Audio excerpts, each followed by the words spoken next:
পরবর্তী পদক্ষেপ? এটি দখলদার অবৈধ সরকারের একটি প্রহসনমূলক রায়। ক্যাঙ্গারু কোর্টের মাধ্যমে এই রায় বাস্তবায়ন করা হয়েছে এবং বিচার কার্য শুরু হওয়ার আগে আসলে রায়টি নির্ধারিত করা হয়েছে এবং এটি মূলত যুদ্ধাপরাধীদের বিচার বাংলাদেশে যেটি বাস্তবায়িত হয়েছে সেটা করার কারণে দেশরত্ন শেখ হাসিনার বিরুদ্ধে একটি প্রতিহিংসাপরায়ণ মামলার রায় হিসেবে এটি এসেছে এবং এখানে অভিযুক্ত যার বিরুদ্ধে করা হয়েছে তার অনুপস্থিতি, তারা নিজেদের মতো করে আইনজীবী নিয়োগ করেছে এবং দ্রুততার সঙ্গে সেটি করেছে এবং আইসিটি ট্রাইব্যুনাল যে আইনটি করা হয়েছে আইনটি আসলে বেআইনিভাবে গঠিত হয়েছে। আইসিটি ট্রাইব্যুনাল বাংলাদেশে গঠিত হয়েছিল যুদ্ধাপরাধীদের বিচার কার্য সম্পন্ন করার জন্য। এই দখলদার সরকার অবৈধভাবে এই আইসিটি অধ্যাদেশে তারা পরিবর্তন নিয়ে এসে অবৈধভাবে সেটির অনুমোদন দিয়েছে এবং করার মাধ্যমে এই ক্যাঙ্গারু কোর্টের প্রহসনমূলক রায় তারা দিয়েছে। এটি মূলত এই মৌলবাদী গোষ্ঠী এবং দখলদার অপশক্তির নিজস্ব একটি প্রেসক্রিপশন তারা বাস্তবায়ন করেছে এবং বাংলাদেশের মানুষ দৃঢ়ভাবে এটিকে প্রত্যাখ্যান করেছে। বাংলাদেশের মানুষ এটির বিরুদ্ধে তাদের ক্ষোভ জানাচ্ছে, তাদের প্রতিবাদ জানাচ্ছে এবং বাংলাদেশের মানুষ এই দখলদার সরকারকে হটিয়েই আসলে এই যে অন্যায় করা হচ্ছে, অবিচার করা হচ্ছে, এটির জবাব বাংলাদেশের মানুষ সেটির মাধ্যমেই দেবে এবং আমাদের কাছে মনে হচ্ছে যে এটি জাতির পিতা বঙ্গবন্ধু শেখ মুজিবুর রহমানের বিরুদ্ধে পাকিস্তানের সামরিক আদালতে যেমন মৃত্যুদণ্ডাদেশ দেওয়া হয়েছিল, ঠিক একইভাবে আজকে এই ফ্যাসিস্ট ইউনুস গং বঙ্গবন্ধু তনয়া দেশরত্ন শেখ হাসিনা, যিনি স্বাধীনতা এবং সার্বভৌমত্বের রক্ষা কবচ, বাংলাদেশের দিন বদলের রূপকার, বাংলাদেশের সাহসী অভিযাত্রার অবিকল্প সারথি, তার বিরুদ্ধে তার এই মৌলবাদী স্বাধীনতা বিরোধী জঙ্গিবাদী গোষ্ঠীগুলো তাদের এই রায় বাস্তবায়ন করেছে। কিন্তু যে পরিস্থিতি দেখা গেল গোটা বাংলাদেশ জুড়ে, এই রায় দেখানোর জন্য টেলিভিশন সেট করা হলো, টেলিভিশন স্ক্রিন বিভিন্ন জায়গায় লাগানো, আগের দিন থেকে মশাল মিছিল বার করা, আপনাদের কর্মসূচিও ছিল যে কর্মসূচিকে এটা বলার চেষ্টা করা হলো, ন্যারেটিভ তৈরি করার চেষ্টা করা হলো যে এটা সাকসেসফুল হয়নি। সব মিলিয়ে কি মনে হচ্ছে যে এই পরিস্থিতিটা মাথায় ঢুকিয়ে দেওয়ার চেষ্টা হচ্ছে যে আওয়ামী লীগ আসলে নেই, আওয়ামী লীগের কোনো শক্তি নেই, আলটিমেটলি ওরা ভয় পাচ্ছে?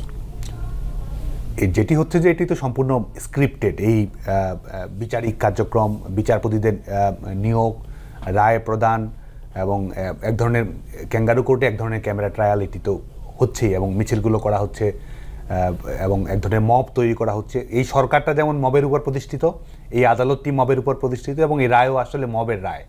এবং বাংলাদেশে 5ই আগস্টের পরিবর্তনের পরে সুপ্রিম কোর্টের প্রধান বিচারপতিকে কিন্তু অবৈধভাবে পদত্যাগ করতে বাধ্য করা হয়েছে। আপিল বিভাগের সকল বিচারপতিকে পদত্যাগে বাধ্য করা হয়েছে এবং একটি জালিয়াতির বিচার বিভাগীয় আদেশের মাধ্যমে এই সরকারের কিন্তু বৈধতা নিশ্চিত করার চেষ্টা করা হয়েছে। তো পুরো সরকারটি আসলে মবের উপর প্রতিষ্ঠিত, পুরো সরকারটি আসলে অন্যায়ভাবে প্রতিষ্ঠিত, পুরো সরকারটি আসলে বেআইনি হয়ে প্রতিষ্ঠিত এবং আদালত আসলে বাংলাদেশের সত্যিকার অর্থে আলাদাভাবে বিচার বিভাগ বলতে বাংলাদেশে কিছু নেই। বাংলাদেশে বিচার বিভাগ আসলে বর্তমান দখলদার সরকারের নির্বাহী বিভাগের অংশেই পরিণত হয়েছে, যে কারণে আমরা এর আগেও বলেছি আসলে বিচার কার্যটা সুপ্রিম কোর্টে বা ট্রাইব্যুনালে না করে বিচার কার্যটি আসলে দখলদার অবৈধ সরকারের প্রধান উপদেষ্টা ইউনুসের বাসভবনে করলেই বরং আরও বেশি এটা সামঞ্জস্যপূর্ণ হতো, কারণ নির্বাহী বিভাগ যা বলছে আদালত আসলে সেটাই বাস্তবায়ন করছে। এটা আপনারা মানছেন এই রায়টাকে? প্রশ্নই আসে না। এটি তো এটি সম্পূর্ণ বেআইনি, সম্পূর্ণ অসাংবিধানিক, সম্পূর্ণভাবেই ন্যায় বিচার পরিপন্থী এবং এটি বাংলাদেশের মানুষের যে বঙ্গবন্ধু তনয়া দেশরত্ন শেখ হাসিনার প্রতি ভালোবাসা রয়েছে, পরম মমত্ববোধ রয়েছে এবং দেশের গণতান্ত্রিক সংগ্রাম, দেশের সাংবিধানিক ধারাবাহিকতা এবং আমাদের স্বাধীনতা সংগ্রামের ধারাবাহিকতা, সকল কিছুর সঙ্গেই বঙ্গবন্ধু তনয়া দেশরত্ন শেখ হাসিনা বাংলাদেশের মানুষের সঙ্গে ওতপ্রোতভাবে জড়িত। বাংলাদেশের মানুষের অস্তিত্বে, বাংলাদেশের মানুষের শেকড় সন্ধানী একজন নেত্রী হচ্ছেন দেশরত্ন শেখ হাসিনা, যে কারণে আজকে যেটি রায় দেওয়া হয়েছে এটি বাংলাদেশের জনগণ এটিকে ঘৃণা ভরে প্রত্যাখ্যান করেছে এবং বাংলাদেশের জনগণের জবাব দেবেই দেবে। আপনারা এর পরবর্তী পদক্ষেপ কি করতে চলেছেন? কারণ বলা যে রায়টাই হলো, এর তো একটা পাল্টা কাউন্টার কিছু হওয়ার বিষয় রয়েছে, সেক্ষেত্রে আপনাদের সিদ্ধান্ত কি, আপনারা কি করবেন? এই দখলদার সরকারকে হটিয়েই আসলে এই সমস্ত অন্যায় অবিচারের জবাব দেওয়া হবে। আজকে যে দখলদার সরকার বাংলাদেশে বসেছে তারা নিজেরা এই মেটিকুলাস ডিজাইনের আওতায় তারা সন্ত্রাসী কর্মকাণ্ড ঘটিয়েছে, টার্গেট কিলিংয়ের ঘটনা ঘটিয়েছে, পুলিশ বাহিনীর উপরে আক্রমণ করেছে, লুট করেছে এবং ছাত্র, শিশু, নাগরিকদের হত্যার সঙ্গে এই সন্ত্রাসী গোষ্ঠী যারা আজকে ক্ষমতায় রয়েছে তারাই জড়িত এবং তারা যে জড়িত তার সবচেয়ে বড় প্রমাণ তারা কিন্তু ইন্ডেমনিটি দিয়েছে যে এদের বিরুদ্ধে বিচারিক বা কোনো আইনি প্রশ্ন নিয়ে আসা যাবে না, এদের বিরুদ্ধে কোনো ধরনের তদন্ত করা যাবে না। তো শুরুতেই কিন্তু ন্যায় বিচারের পরিপন্থী কর্মকাণ্ড তারা করেছে।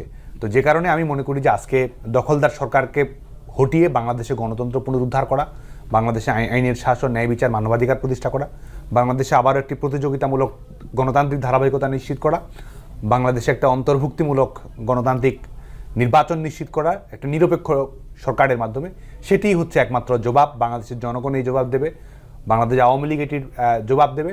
অবৈধ কর্তৃপক্ষকে হটিয়ে জনতার বৈধ কর্তৃপক্ষ, জনগণের ম্যান্ডেট প্রাপ্ত কর্তৃপক্ষ তৈরি করেই আসলে এই ধরনের ক্যাঙ্গারু কোর্টের ট্রায়াল, বাংলাদেশের মানুষের উপর দমন পীড়ন নির্যাতন, আওয়ামী লীগের নেতাকর্মীদের উপর দমন পীড়ন নির্যাতন, আমাদের স্বাধীনতার অঙ্গীকার, স্বাধীনতার সঙ্গে সম্পর্কিত সকল বিষয়কে রাষ্ট্রীয়ভাবে নাকচ করে দেওয়ার প্রচেষ্টা, সব কিছুর জবাব আসলে এই দখলদার সরকারকে হটিয়ে জবাব দেওয়ার জন্যই বাংলাদেশের মানুষ আসলে ক্রমান্বয়ে প্রস্তুত হচ্ছে। আপনাদের 2-4 দিন ব্যাপী যে কর্মসূচি টানা চলেছে, সেই কর্মসূচিকে কেন্দ্র করেও দেখা গিয়েছে যে পাল্টা আপনাদের কার্যালয়ে আবার আগুন ধরানো, মুক্তিযুদ্ধের যারা সামিল হয়েছিলেন তাদের মূর্তি ভাঙা, রবীন্দ্রনাথ ঠাকুরও আপনাদের দেশে বাদ যাচ্ছেন না, তারও মূর্তি ভাঙা হচ্ছে এবং রবীন্দ্রনাথ ঠাকুরের এখন পরিচয় হয়ে গিয়েছে তিনি হিন্দু। আজকে তো বাংলাদেশের ঐতিহ্যের সঙ্গে সম্পর্কিত, বাঙালির ইতিহাস, সংস্কৃতি, ঐতিহ্যের সঙ্গে সম্পর্কিত সব কিছুকেই ধূলিসাৎ করে দেওয়ার চেষ্টা করা হচ্ছে। কারণ যারা ক্ষমতা দখল করে আছে তারা একটি পাকিস্তানি ভাবাদর্শে বিশ্বাস করে, তারা এক ধরনের মৌলবাদী রাজনীতিতে বিশ্বাস করে। বাংলার মানুষের কাছে রবীন্দ্রনাথ, তাকে বলা হয় যে আমাদের বিখ্যাত লেখক চিন্তকেরা বলতো যে বাংলার আকাশের নাম রবীন্দ্রনাথ। তো বাংলাদেশের মানুষের অনুভূতিতে, আবেগে, মননে, আমাদের গানে, সঙ্গীতে, প্রতিবাদে, আমাদের অনুভূতিতে, আমাদের বেদনায়, আমাদের প্রেমে, আমাদের সংগ্রামে, আমাদের রাজপথে, আমাদের দৈনন্দিন জীবনে রবীন্দ্রনাথ আছে। এবং এই আজকে সমস্ত কিছুকে আসলে অস্বীকার করার চেষ্টা করা হচ্ছে। বঙ্গবন্ধু কিংবা রবীন্দ্রনাথ, নজরুল কিংবা জীবনানন্দ, সত্যজিৎ রায় কিংবা জহির রায়হান, যারা আমাদের এই মুক্তি সংগ্রামের ধারাবাহিকতা কিংবা যারা বাংলাদেশের মনন গড়ে দিয়েছে, সমস্ত কিছুকেই আসলে ধূলিসাৎ করে দেওয়ার চেষ্টা এই দখলদার সরকার করছে। কিন্তু আমরা এটা দৃঢ়তার সঙ্গে বলতে পারি যে শেষ কথা বাংলাদেশের জনগণ বলবে এবং বাংলাদেশের জনগণ তার গৌরব পুনরুদ্ধার করবে। নির্বাচন আওয়ামী লীগকে ছাড়া করা সম্ভব, আপনারা করতে দেবেন? প্রশ্নই আসে না। বাংলাদেশে আওয়ামী লীগ ছাড়া জনগণ কোনো নির্বাচনে অংশগ্রহণ করবে না। এবং আওয়ামী লীগ ছাড়া বাংলাদেশের, এটি শুধুমাত্র দলীয় বিষয় নয়, আওয়ামী লীগকে নির্বাচনের বাইরে রাখার অর্থ হচ্ছে বাংলাদেশের একটা সংখ্যাগরিষ্ঠ জনগোষ্ঠীকে তাদের ভোটের অধিকার থেকে বাইরে রাখা এবং বাংলাদেশের রাজনৈতিক ভারসাম্য যেটি রয়েছে সেই রাজনৈতিক ভারসাম্যটিকে নষ্ট করে দেওয়া। বাংলাদেশে এক ধরনের স্থিতিশীলতা, এক ধরনের গণতান্ত্রিক রাজনীতিকে প্রতিষ্ঠা করার জন্য বাংলাদেশের মানুষের যে প্রত্যাশা রয়েছে সেটির সঙ্গে একটি প্রতারণা করা এবং একই সঙ্গে আওয়ামী লীগকে এই রাজনৈতিক সুযোগ সুবিধা, আইনগত অধিকার সব কিছু থেকে বঞ্চিত করার মধ্য দিয়ে আসলে বাংলাদেশে মৌলবাদী রাজনীতি, স্বাধীনতা বিরোধী রাজনীতি এবং ধর্মভিত্তিক উগ্রবাদী রাজনীতিকে যেন এক ধরনের স্পেস দেওয়া যায়, সরকার আসলে সেটা চেষ্টা করছে এবং এটি আসলে সম্ভব নয়। এবং এই যে নির্বাচন নামের প্রহসন, এই রায়টি যেমন প্রহসনের রায়, এই যে নির্বাচনের একপক্ষীয় নির্বাচনের যে চেষ্টা করা হচ্ছে এটি আসলে প্রহসনের নির্বাচন। এই নির্বাচন বাংলাদেশের জনগণ হতে দেবে না। এই নির্বাচনের মাধ্যমে গঠিত হওয়া কোনো সরকার বাংলাদেশের মানুষের কাছে বৈধ কর্তৃপক্ষ হিসেবে স্বীকৃতি পাবে না এবং কোনো বৈধ কর্তৃপক্ষকেই বাংলাদেশের জনগণ আসলে টিকতে দেবে না। যে কারণে এই রায়ের যেমন বাংলাদেশের মানুষ, জনতার আদালতে বাংলাদেশের মানুষ এই অবৈধ ক্যাঙ্গারু কোর্টের রায় যেমন বদলে দেবে, তেমনি অবৈধভাবে বাংলাদেশের কর্তৃপক্ষ তৈরি করার চেষ্টা করা হলে বাংলাদেশের জনগণ আসলে আন্দোলন সংগ্রামের মধ্য দিয়েই নিজেদের ম্যান্ডেট প্রাপ্ত বৈধ কর্তৃপক্ষ তৈরি করে নেবে। এবং আজকে এই যে পরিস্থিতি তারা তৈরি করেছে, নির্বাচন ব্যবস্থাকে একপক্ষীয়, আদালতকে ক্যাঙ্গারু কোর্টে পরিণত করা, এটির মাধ্যমে বাংলাদেশের তরুণ প্রজন্মকে, বাংলাদেশের ছাত্র সমাজকে আসলে বাংলাদেশের মানুষ আজকে গণতন্ত্রের জন্য, মানবাধিকারের জন্য, ন্যায় বিচারের জন্য মুক্তি বাহিনীর ভূমিকায় অবতীর্ণ হওয়ার দিকে যাচ্ছে।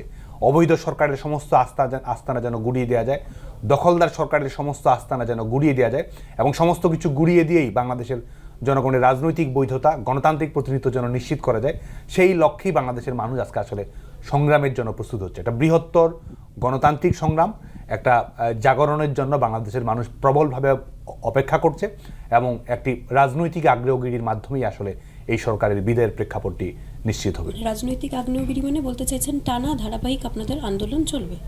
লকডাউন যেমন সফল হয়েছে, শাটডাউন যেমন সফল হয়েছে, তেমনি স্টেপ ডাউনও বাংলাদেশে সফল হবে এবং এই দখলদার ইউনূস সরকারকে আসলে বিদায় নিতে হবে। তাদের বাক্স পেটরা গুছানোর আসলে সময় এসে গেছে এবং অলরেডি তারা আসলে নিজেদের সেভ এক্সিট নিয়ে চিন্তা করছে, কিন্তু বাংলাদেশের মানুষ আসলে তাদের যে অন্যায় করেছে, অবিচার করেছে, অবৈধভাবে ক্ষমতা। আসসালামু আলাইকুম প্রিয় দর্শক, অন্য মঞ্চের আলাপ চাইতায় আপনাদের সকলকে আমন্ত্রণ জানাচ্ছি। আজ আলোচনার জন্য আমাদের সঙ্গে রয়েছেন সিনিয়র সাংবাদিক, আপনাদের খুবই পরিচিত মুখ, জনাব মুস্তফা ফিরোজ। জনাব মুস্তফা ফিরোজ, আজকে সারাদিন তো আমার ধারণা, মানে আমার মতো আপনিও টেলিভিশনের সামনে ছিলেন, দেখেছেন যে শেখ হাসিনার যে বিচারের যে রায়। তো এটা নিয়ে আমার বেশি কিছু প্রশ্ন না, একটাই খালি প্রশ্ন, যে রায় নিয়ে আপনার সামগ্রিক মূল্যায়নটা কি? সামগ্রিক মূল্যায়ন হলো, রায়ের ব্যাপারে কোনো নেই, ঘটনার ব্যাপারে কোনো নেই। এটার খুঁটিনাটি দিক নিয়ে হইতে পারতো। শেখ হাসিনার নিজস্ব আইনজীবী থাকতে পারতো, শেখ হাসিনা নিজেও থাকলে আরো ভালো হতো, তাহলে আরো আমরা পারস্পরিক যুক্তিতর্ক গুলো দেখতে পারতাম। কিন্তু আমার কাছে মনে হলো এই রায়টা শুধু ব্যক্তি শেখ হাসিনা বা আসাদুজ্জামান খান কামালের কি পরিণতি হলো তা না, একটা রাজনৈতিক দল, একটা প্রতিষ্ঠানের একটা পরিণতি পেয়ে গেল। এবং বাংলাদেশে যে বিভাজনের রাজনীতি, সেই বিভাজনের রাজনীতিটা থেকে গেল। দেখেন, বাংলাদেশের গণতন্ত্র দুটি তিনটি রাজনৈতিক দলের উপর অনেকটা নির্ভরশীল। এরশাদ বিরোধী আন্দোলন থেকে শুরু করে আরো যদি পেছনে যান, বিএনপি, আওয়ামী লীগ। তো আওয়ামী লীগের সময় আমরা কি দেখলাম? বিএনপি নাই, জামাত নাই, বিরোধী দল নাই, এরকম একটা শাসন ব্যবস্থার মধ্যে আমরা ছিলাম। আমরা আশা করতেছিলাম যে নিশ্চয়ই এই দুঃস্বপ্নের কালো রাত্রির অবসান ঘটবে, একটা হয়তো সলিউশন হবে বিদেশি মধ্যস্থতায়, অথবা ভারত হয়তো রাষ্ট্রমুক্তি ইন্টারাপ্ট করবে এবং তারপরে দুইটা দলকে একত্রিত করবে এবং নির্বাচন হবে এবং সবাই টিকে থাকবে এবং গণতন্ত্রের যে মতপার্থক্য, সংঘাত, সেগুলি চলতে থাকবে, আবার দুটি দলই বেঁচে থাকবে। কিন্তু আওয়ামী লীগকে মারতে, যে জামাতকে নিঃশেষ করতে, যে এখন অবস্থাটা হলো এই যে শেখ হাসিনা নিজেই শুধু তার মৃত্যুদণ্ড হলো না, আজকে একই সঙ্গে আওয়ামী লীগের জন্য মৃত্যুদণ্ড হয়ে গেল।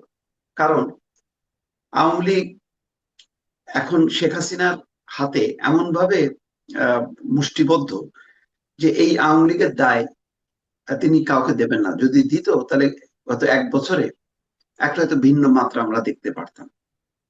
অথচ একটা নির্মম পরিহাস ইতিহাসের, যে যখন নাকি শেখ হাসিনা ছিল না, যখন শেখ মুজিবুর রহমান সব পরিবারে নিহত হলো, তখনও কিন্তু আওয়ামী লীগ উঠে দাঁড়িয়েছিল জোহরা তাজউদ্দিনের হাত ধরে, একটা গণতান্ত্রিক প্রতিষ্ঠান হিসেবে দাঁড়িয়েছিল। তারপরে তারা গণতন্ত্রের জন্য সংগ্রাম করেছিল, লড়াই করেছিল। পাশাপাশি ছিল বিএনপির নেতৃত্বে রাজনৈতিক দল। সেই একটা মূল স্তম্ভ আজকে শেষ হয়ে গেল। কারণ আপনি যতই বলেন না কেন, আপনি বিচার নিয়ে প্রশ্ন তুলতে পারেন, বিচারের প্রক্রিয়া নিয়ে প্রশ্ন তুলতে পারেন, কিন্তু ঘটনার তো এত সবার মানুষ পটে আছে, চোখের সামনে আছে, জল করছে, চোখ বন্ধ করলেই সবাই দেখতে পাচ্ছে জুলাই আগস্টের সেই ঘটনার প্রভাবগুলো। এটা 50 বছর আগের কোনো ঘটনা নিয়ে বিচার না, বা 20-25 বছর আগের না, এটা কে বলি। তো ফলে এটার ন্যায্যতা, এটার গ্রহণযোগ্যতা নিয়ে আপনি আইনগত দিক দিয়ে প্রশ্ন করতে পারেন, কিন্তু মানুষের মধ্যে কোনো দ্বিধা নেই যে এই বিচারটা সঠিক, বেঠিক হয়েছে, এটা কেমন কথা হলো। যেমন ধরেন, আন্তর্জাতিক অপরাধ ট্রাইব্যুনালে যতক্ষণ যুদ্ধাপরাধীদের বিচার হয়, তখন সেটা নিয়ে অনেকের এখনো প্রশ্ন আছে যে আসলে কি বিচার কি সঠিক হলো, এই সাক্ষী, এটা সেটা। হ্যাঁ, ঘটনা সত্য, কিন্তু বিচারের প্রক্রিয়া, সাক্ষী, প্রমাণ, এগুলি খুব দুর্বল ছিল। ফলে ওইটা নিয়ে আপনি অনেক প্রশ্ন করা যায় পুরো বিচার প্রক্রিয়াটাকে নিয়ে, কিন্তু এটা নিয়ে আপনি কি প্রশ্ন করবেন? চোখের সামনে একটা দুইটা মানুষ না, 1,500 মানুষ রাজধানীতে, সেই রাজধানীতেই ট্রাইব্যুনাল, সেখানে বিচার।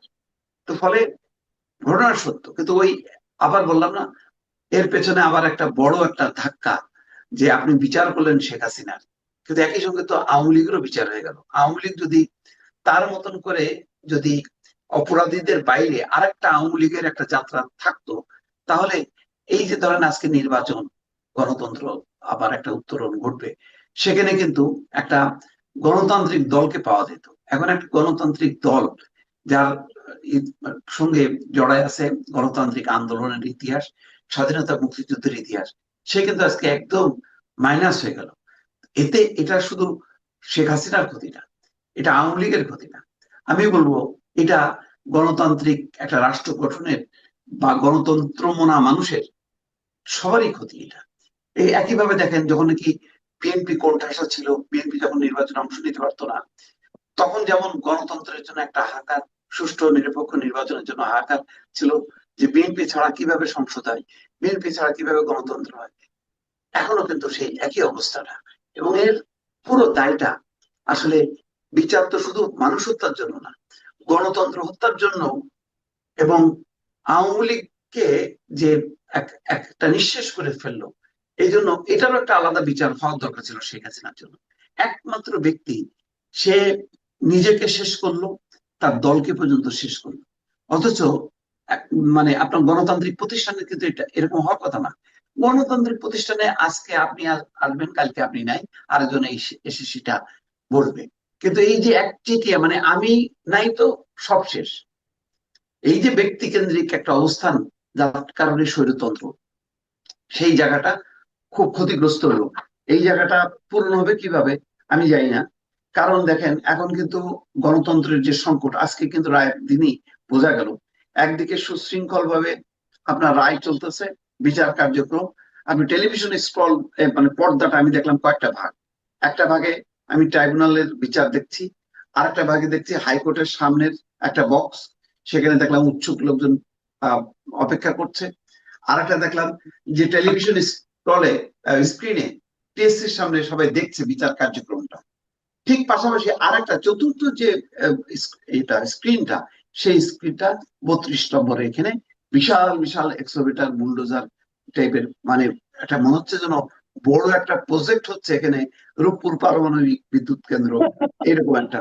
অথচ 32 নম্বরে তো কোনো রূপপুর পারমাণবিক বিদ্যুৎ কেন্দ্র হচ্ছে না, এখানে বড় কোনো প্রজেক্ট হচ্ছে না, এখানে বড় কোনো খাল খনন, নদী খনন কোনো প্রকল্প নেই, কিন্তু সেই রকম যন্ত্রপাতি চলে আসলো। কারা নিয়ে আসলো, কি নিয়ে আসলো? এবং সেটা আপনার বেলা 12টার থেকে শুরু করে 4টা-5টা পর্যন্ত লম্বা সময় ধরে সেনাবাহিনীর সাথে যুদ্ধ, বিজেপি, বিডিআর, তারপরে এবং বিজেপি এবং পুলিশের সাথে যুদ্ধ চললো অনর্গল, এবং একটা যেন ফ্রিজ টাইম। কেন, কারা করলো এই মুখগুলি? কারা? এরা কি সেই যারা ওই শহীদ হয়েছিল, আহত হয়েছিল, তাদের লোকজন? না, এটা একটা নির্দিষ্ট রাজনৈতিক গোষ্ঠী, যারা মনে করছে যে ভবিষ্যতে রাজনৈতিক সুবিধা পাওয়ার জন্য তারা এখনই একটা, মানে এমন একটা অবস্থান তৈরি করবে যাতে নিরঙ্কুশ হবে তাদের রাজনৈতিক আধিপত্য। সেটা হচ্ছে বিপজ্জনক। সেই আমি যেমন আইনের শাসনও দেখলাম, আজকে বেআইনি শাসনেরও একটা সিমটম দেখলাম। এটাই হচ্ছে সংখ্যা। তার মানে আমরা এখনো কিন্তু, মানে শেখ হাসিনার পতন ঘটলো, আওয়ামী লীগ নিঃশেষ হলো, শেখ হাসিনার মনে করেন মৃত্যুদণ্ডই হলো, কিন্তু তার আউটকামটা, যে বহিঃপ্রকাশটা আমি দেখলাম, দুই অঞ্চলে দুই চিত্র, একদিকে হাইকোর্ট প্রাঙ্গণে এক চিত্র, আর 32 নম্বরের আর এক চিত্র। এটা আমার কাছে ভালো লাগলো না, বরং আমি কিন্তু শঙ্কিত হইলাম। বিচারের রায় পাইলাম, খুশি হইলাম, ভালো হইলো, বাংলাদেশের মানুষ যারা শহীদ হইলো, আহত হইলো, তারা কিন্তু খুশি হইলো। কিন্তু এই চিত্র সাথে তো এইটা মেলে না। কারণ আপনি একদিকে আইন করবেন, আইনের শাসন চলবে, আর একদিকে বেআইনি উচ্ছৃঙ্খল ঘটনা চলতে থাকবে, সেটা আবার মদত পাবে, পৃষ্ঠপোষকতা পাবে, তাদেরকে ধরা হবে না। এবং এটা কিভাবে এক্সোভেটার এত বিশাল বিশাল কারা আনলো, আজকে রাতেই কেন মানে তাৎক্ষণিক ভাবে তাদেরকে কেন গ্রেপ্তার করা হলো না, নিয়ন্ত্রণ করা হলো না? এর পেছনে কোন রাজনৈতিক শক্তি আছে, সেটাকে আপনি নিয়ন্ত্রণ করতে পারলেন না। তাহলে তো আমার মনে তো, আমি তো হলাম না যে না, সামনে আমি একটা স্বৈর শাসক, একটা স্বৈর শাসন প্রতিষ্ঠার ক্ষেত্রে একটা দলের মৃত্যু ঘটলো, কিন্তু গণতন্ত্রের সূর্য উদিত হলো, সেটা তো আমি দেখতে পাচ্ছি না। আমি তো সেই গণতন্ত্রের সূর্য তো দেখতে পাচ্ছি না। সেই সূর্যের সামনে তো আমি দেখতেছি মেঘে ঢাকা, সূর্য পেছনে, সামনে মেঘ। কেন এই মেঘ? কারা এর জন্য দায়ী? এটার উত্তর তো খুঁজে বের করতে হবে আমাকে। জি, এটা মানে আসলে খুঁজে বের করা দরকার, কারণ আমরা তো এই ধরনের সমাজ আসলে চাই না। আমরা আরেকটা প্রসঙ্গ একটু আলাপ করতে চাই, সেটা হলো যে এই যে রায় হলো, রায়ের পরপরই আমরা দেখলাম যে পররাষ্ট্র মন্ত্রণালয়ের পক্ষ থেকে বলা হয়েছে যে তারা ভারতকে আহ্বান জানিয়েছে শেখ হাসিনা ও আসাদুজ্জামান কামালকে, মানে সাজাপ্রাপ্ত দুই ব্যক্তিকে যারা ভারতে আছেন, তাদেরকে আমাদের এখানে হস্তান্তর করার জন্য। এখানে পররাষ্ট্র মন্ত্রণালয়ের যে বক্তব্যটা সেটা আপনাকে একটু পড়ে শোনাই। তারা বলেছেন যে মানবতা বিরোধী অপরাধের দণ্ডপ্রাপ্ত ওই ব্যক্তিদের, এই ব্যক্তিদের দ্বিতীয় কোনো দেশ আশ্রয় দিলে তা হবে অত্যন্ত অবন্ধুসুলভ আচরণ এবং ন্যায় বিচারের প্রতি অবজ্ঞার শামিল। আমরা ভারত সরকারের প্রতি আহ্বান জানাই তারা যেন অনতিবিলম্বে দণ্ডপ্রাপ্ত এই দুই ব্যক্তিকে বাংলাদেশের কর্তৃপক্ষের কাছে হস্তান্তর করে। আপনার কি মনে হয় এই কথা বলার পর ভারত সরকার সেটা করবে, অথবা তাদের কি করা উচিত? আপনি কি আশা করেন? এটা যে করবে না আমি আপনাকে বলি, আজকে বাংলাদেশকে নিয়ে আনন্দবাজার পত্রিকাটা আপনি শুধু খেয়াল করেন, কতগুলো স্টোরি। আমি প্রথমেই দেখেন এবং অ্যাঙ্গেল গুলো বুঝতে পারবেন। প্রথম শিরোনামটাই হলো এই, অনির্বাচিত সরকারের সাজানো আদালতের রায়, ফাঁসির সাজা নিয়ে হাসিনা বাংলাদেশ জুড়ে বন্ধ ডাকলো আওয়ামী লীগ। মানে মনে হয় একটা বিশাল ঘটনা ঘটে গেছে বাংলাদেশে। হ্যাঁ, শিরোনামটা দেখেন, অনির্বাচিত সরকারের সাজানো আদালতের রায়। এটা তো কারোর বক্তব্য হইতে পারে, এটা তো মানে তার তো শিরোনাম হইতে পারে না। তার মানে আনন্দবাজার ওন করে এটা। তারপর দেখেন, মামলা রুজু থেকে রায়দান নিজের তৈরি ট্রাইব্যুনালে 397 দিন ধরে বিচার হলো হাসিনার, কারা কি সাক্ষ্য দিলেন। এটাও একটা নেগেটিভ ভাবে। পুলিশের গুলিতে উপরে এসেছিল চোখ, নারায়ণগঞ্জের সেই চালকের সাক্ষ্য নিয়ে আদালতে শুরু হয় হাসিনার বিচার। হাসিনার ফাঁসির সাজাই দিল বাংলাদেশের ট্রাইব্যুনাল, রায় ঘোষণা হতেই হাততালিতে ফেটে পড়লো ঢাকার আদালত কক্ষ। এই এবং 15,000 পুলিশ নামছে, ট্রাইব্যুনাল চত্বরে নামলো সেনা। মানে যত আমি দেখছি যে মানে সব। তারপরে আল্লাহ জীবন দিয়েছে, আল্লাহ নেবেন, পরোয়া করি না, রায়ের আগে অডিও বার্তা হাসিনা। তো বলছে যে মাকে হয়তো মৃত্যুদণ্ডই দেবে, রায়ের আগে আমেরিকা থেকে বললেন হাসিনা পুত্র। মানে অনেকগুলো স্টোরি, এতগুলো স্টোরি সাধারণত বাংলাদেশ নিয়ে তারা পজিটিভ হইলে করতো না, কোন একটা হয়তো করতো। কিন্তু এগুলি সবই হচ্ছে আওয়ামী লীগ কেন্দ্রিক। মানে আওয়ামী লীগের নিজস্ব যদি পত্রিকা থাকতো তাহলে যে সমস্ত শিরোনাম দিয়ে তারা রিপোর্ট করতো, ঠিক সেই কাজগুলি করতেছে আনন্দবাজার। এবং এতে বোঝা যায় যে বাংলাদেশের এই মৃত্যুদণ্ড যেহেতু দিয়ে দিল, এখন ভারত বলবে যে না, যেহেতু ট্রাইব্যুনাল প্রশ্নবিদ্ধ আর মৃত্যুদণ্ড দিচ্ছে, সুতরাং এখন না দেওয়ার বিষয়টাই তারা আরো জোরালো করে একটা ব্যাখ্যা দেবে। যদিও আজকে পররাষ্ট্র মন্ত্রণালয় ইতিমধ্যে নাকি ভারতের কাছে চেয়েছে যে শেখ হাসিনাকে ফেরতের জন্য, কিন্তু আমার ধারণা যে ভারত এটাতে রেসপন্স করবে না। বরং ভারত এখন মানে আওয়ামী লীগের আর বাংলাদেশের রাজনীতিতে অংশগ্রহণের সুযোগ হয়তো মানে দেখতে পাবে না বলে তারা আরো রুষ্ট হবে। এবং এখন যে ধরনের আচরণ এই সরকারের সাথে, পরবর্তীতে নির্বাচিত সরকারের সঙ্গে হয়তো একই ধরনের একটি অবস্থা তারা বজায় রাখতে পারে। আমার শঙ্কা হচ্ছে। আপাতত ভারত এই রায়ের ফলে খুশি হবে না, ভালো কোনো প্রতিক্রিয়াও দেবে না, এবং বাংলাদেশের অনুরোধ অনুযায়ী শেখ হাসিনাকে ফেরত দেওয়ার কোনো বিবেচনা তারা করবে না, এটা আমার ধারণা। আচ্ছা, আমি এখন শেষ প্রশ্নটা করতে যাচ্ছি যে ইউরোপের অনেক দেশে কিন্তু মৃত্যুদণ্ড তারা দেয় না, তারা মৃত্যুদণ্ডের সাজার বিরোধিতা করে। সেখানে আমাদের একজন সরকার প্রধানের এই মৃত্যুদণ্ড, সাবেক সরকার প্রধানের, এটা ইউরোপিয়ান নেবে কিভাবে নেবে? মানে এখানে দুইটা মত আছে। যেমন আমেরিকার কোন কোন স্টেটসে আছে মৃত্যুদণ্ড, আবার কোন কোন স্টেটসে নাই। ইউরোপের অনেক দেশে নাই, আবার হয়তো কোন কোন দেশে হয়তো আছে, আমি একদম পরিষ্কার। কিন্তু সামগ্রিকভাবে পশ্চিমারা হচ্ছে মৃত্যুদণ্ডের বিপক্ষে থাকে, মানবাধিকার সংগঠনগুলো বিপক্ষে থাকে। তারা তাদের রিয়াকশনটা দেবে, তারা এটাকে সঠিক মনে করবে না, তারা এটার নিন্দা করবে, এটা হবে। কিন্তু বাংলাদেশে যেহেতু অনেকদিন থেকে এই মানে রায়টা চলে এসছে, সুতরাং আমার ধারণা এটাকে নিয়ে খুব একটা আন্তর্জাতিক চাপের মধ্যে পড়বে বাংলাদেশ, সেটা হয়তো না। কিন্তু যেটা হবে সেটা হলো ওই যে জাতিসংঘের ওই কথা অনুযায়ী যে অপরাধী ব্যক্তি হবে অপরাধী দল হবে না।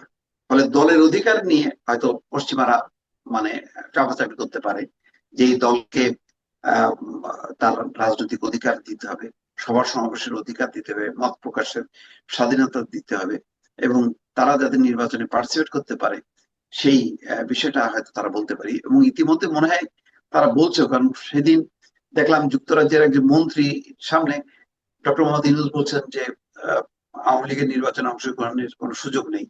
তার মানে একটা প্রশ্নের প্রেক্ষিতেই তো তিনি এই উত্তরটা দিচ্ছেন, রাইট। মানে তাদের কথার প্রেক্ষিতেই তো।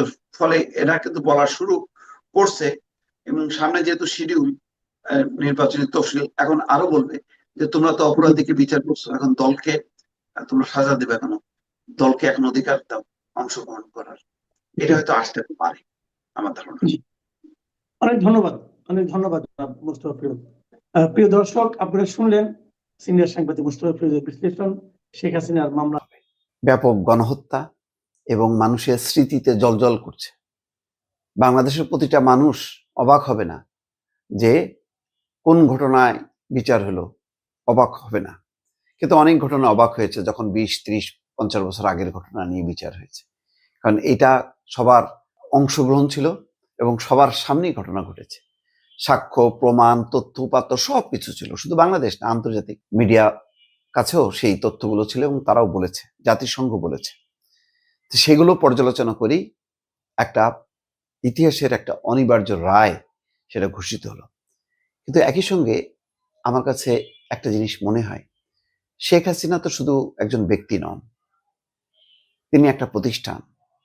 সেই প্রতিষ্ঠানটা এখনকার যে রাজনৈতিক দলগুলো আছে সেই রাজনৈতিক দলগুলোর মধ্যে অন্যতম পুরনো একটা রাজনৈতিক দল, ঐতিহ্যবাহী, যার সঙ্গে স্বাধীনতা মুক্তিযুদ্ধ জড়িয়ে আছে, যার বিরুদ্ধে আজকে মৃত্যুদণ্ড দেয়া হলো সেই তার পিতা শেখ মুজিবুর রহমান, যিনি বাংলাদেশের স্বাধীনতা সংগ্রামের মহানায়ক। তার নেতৃত্বেই বাংলাদেশের মুক্তিযুদ্ধ হয়েছে, এ ব্যাপারে কোনো স্বীকার করতে আমার কোনো রকম দ্বিধা দ্বন্দ্ব নেই। কারণ মুক্তিযুদ্ধের ইতিহাস, সে আওয়ামী লীগ, শেখ মুজিবকে কখনো অস্বীকার করা যাবে না। কিন্তু আশ্চর্যজনকভাবে দেখেন, শেখ হাসিনারও যেমন একটা গণতান্ত্রিক আন্দোলনে, স্বৈরাচার বিরোধী আন্দোলনে এক সময় তার ভূমিকা ছিল এরশাদের সময়, তার পিতা শেখ মুজিবুর রহমানেরও লম্বা ইতিহাস আছে। কিন্তু দুইজন যখন বিদায় নিলেন, দুইজন যখন একেবারে অনিবার্য একটা পরিণতি হলো দুইভাবে, তখন গণতন্ত্র ছিল না, তখন জনসমর্থন ছিল না, দুইজনই অপাঙ্ক্তেয় হয়ে গেল। শেখ মুজিবুর রহমান যখন সপরিবারে হত্যাকাণ্ডের শিকার হলেন, তখন বাংলাদেশে একদলীয় শাসন ব্যবস্থা বাকশাল। শেখ মুজিবের মৃত্যুর পর বাংলাদেশে কান্নাকাটি করার মতন লোকও ছিল না।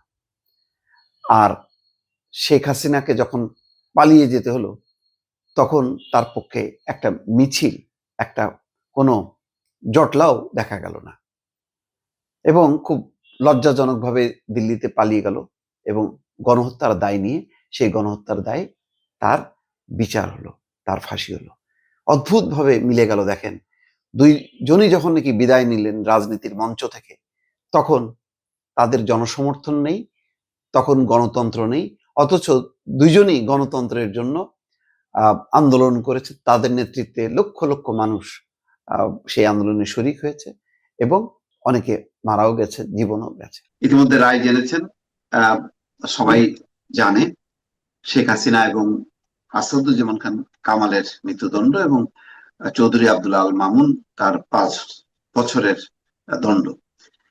এই যে এটার দণ্ড যে দেয়া হলো এই অন্তর্বর্তী সরকারের সময়, এই দণ্ডের একটা তো আইনগত ভিত্তি আছে, আবার এর একটি রাজনৈতিক দিকও আছে। আপনি একটু আইনগত ভিত্তিটা একটু যদি আগে একটু ব্যাখ্যা করেন।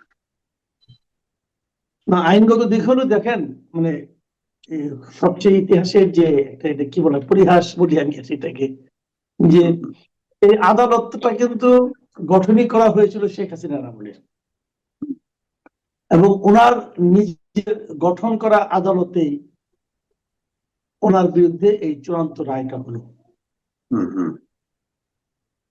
এটা আসলে মানে খুব ইন্টারেস্টিং যে এরকম মানে এই আদালত তো আগে ছিল না, তাই না?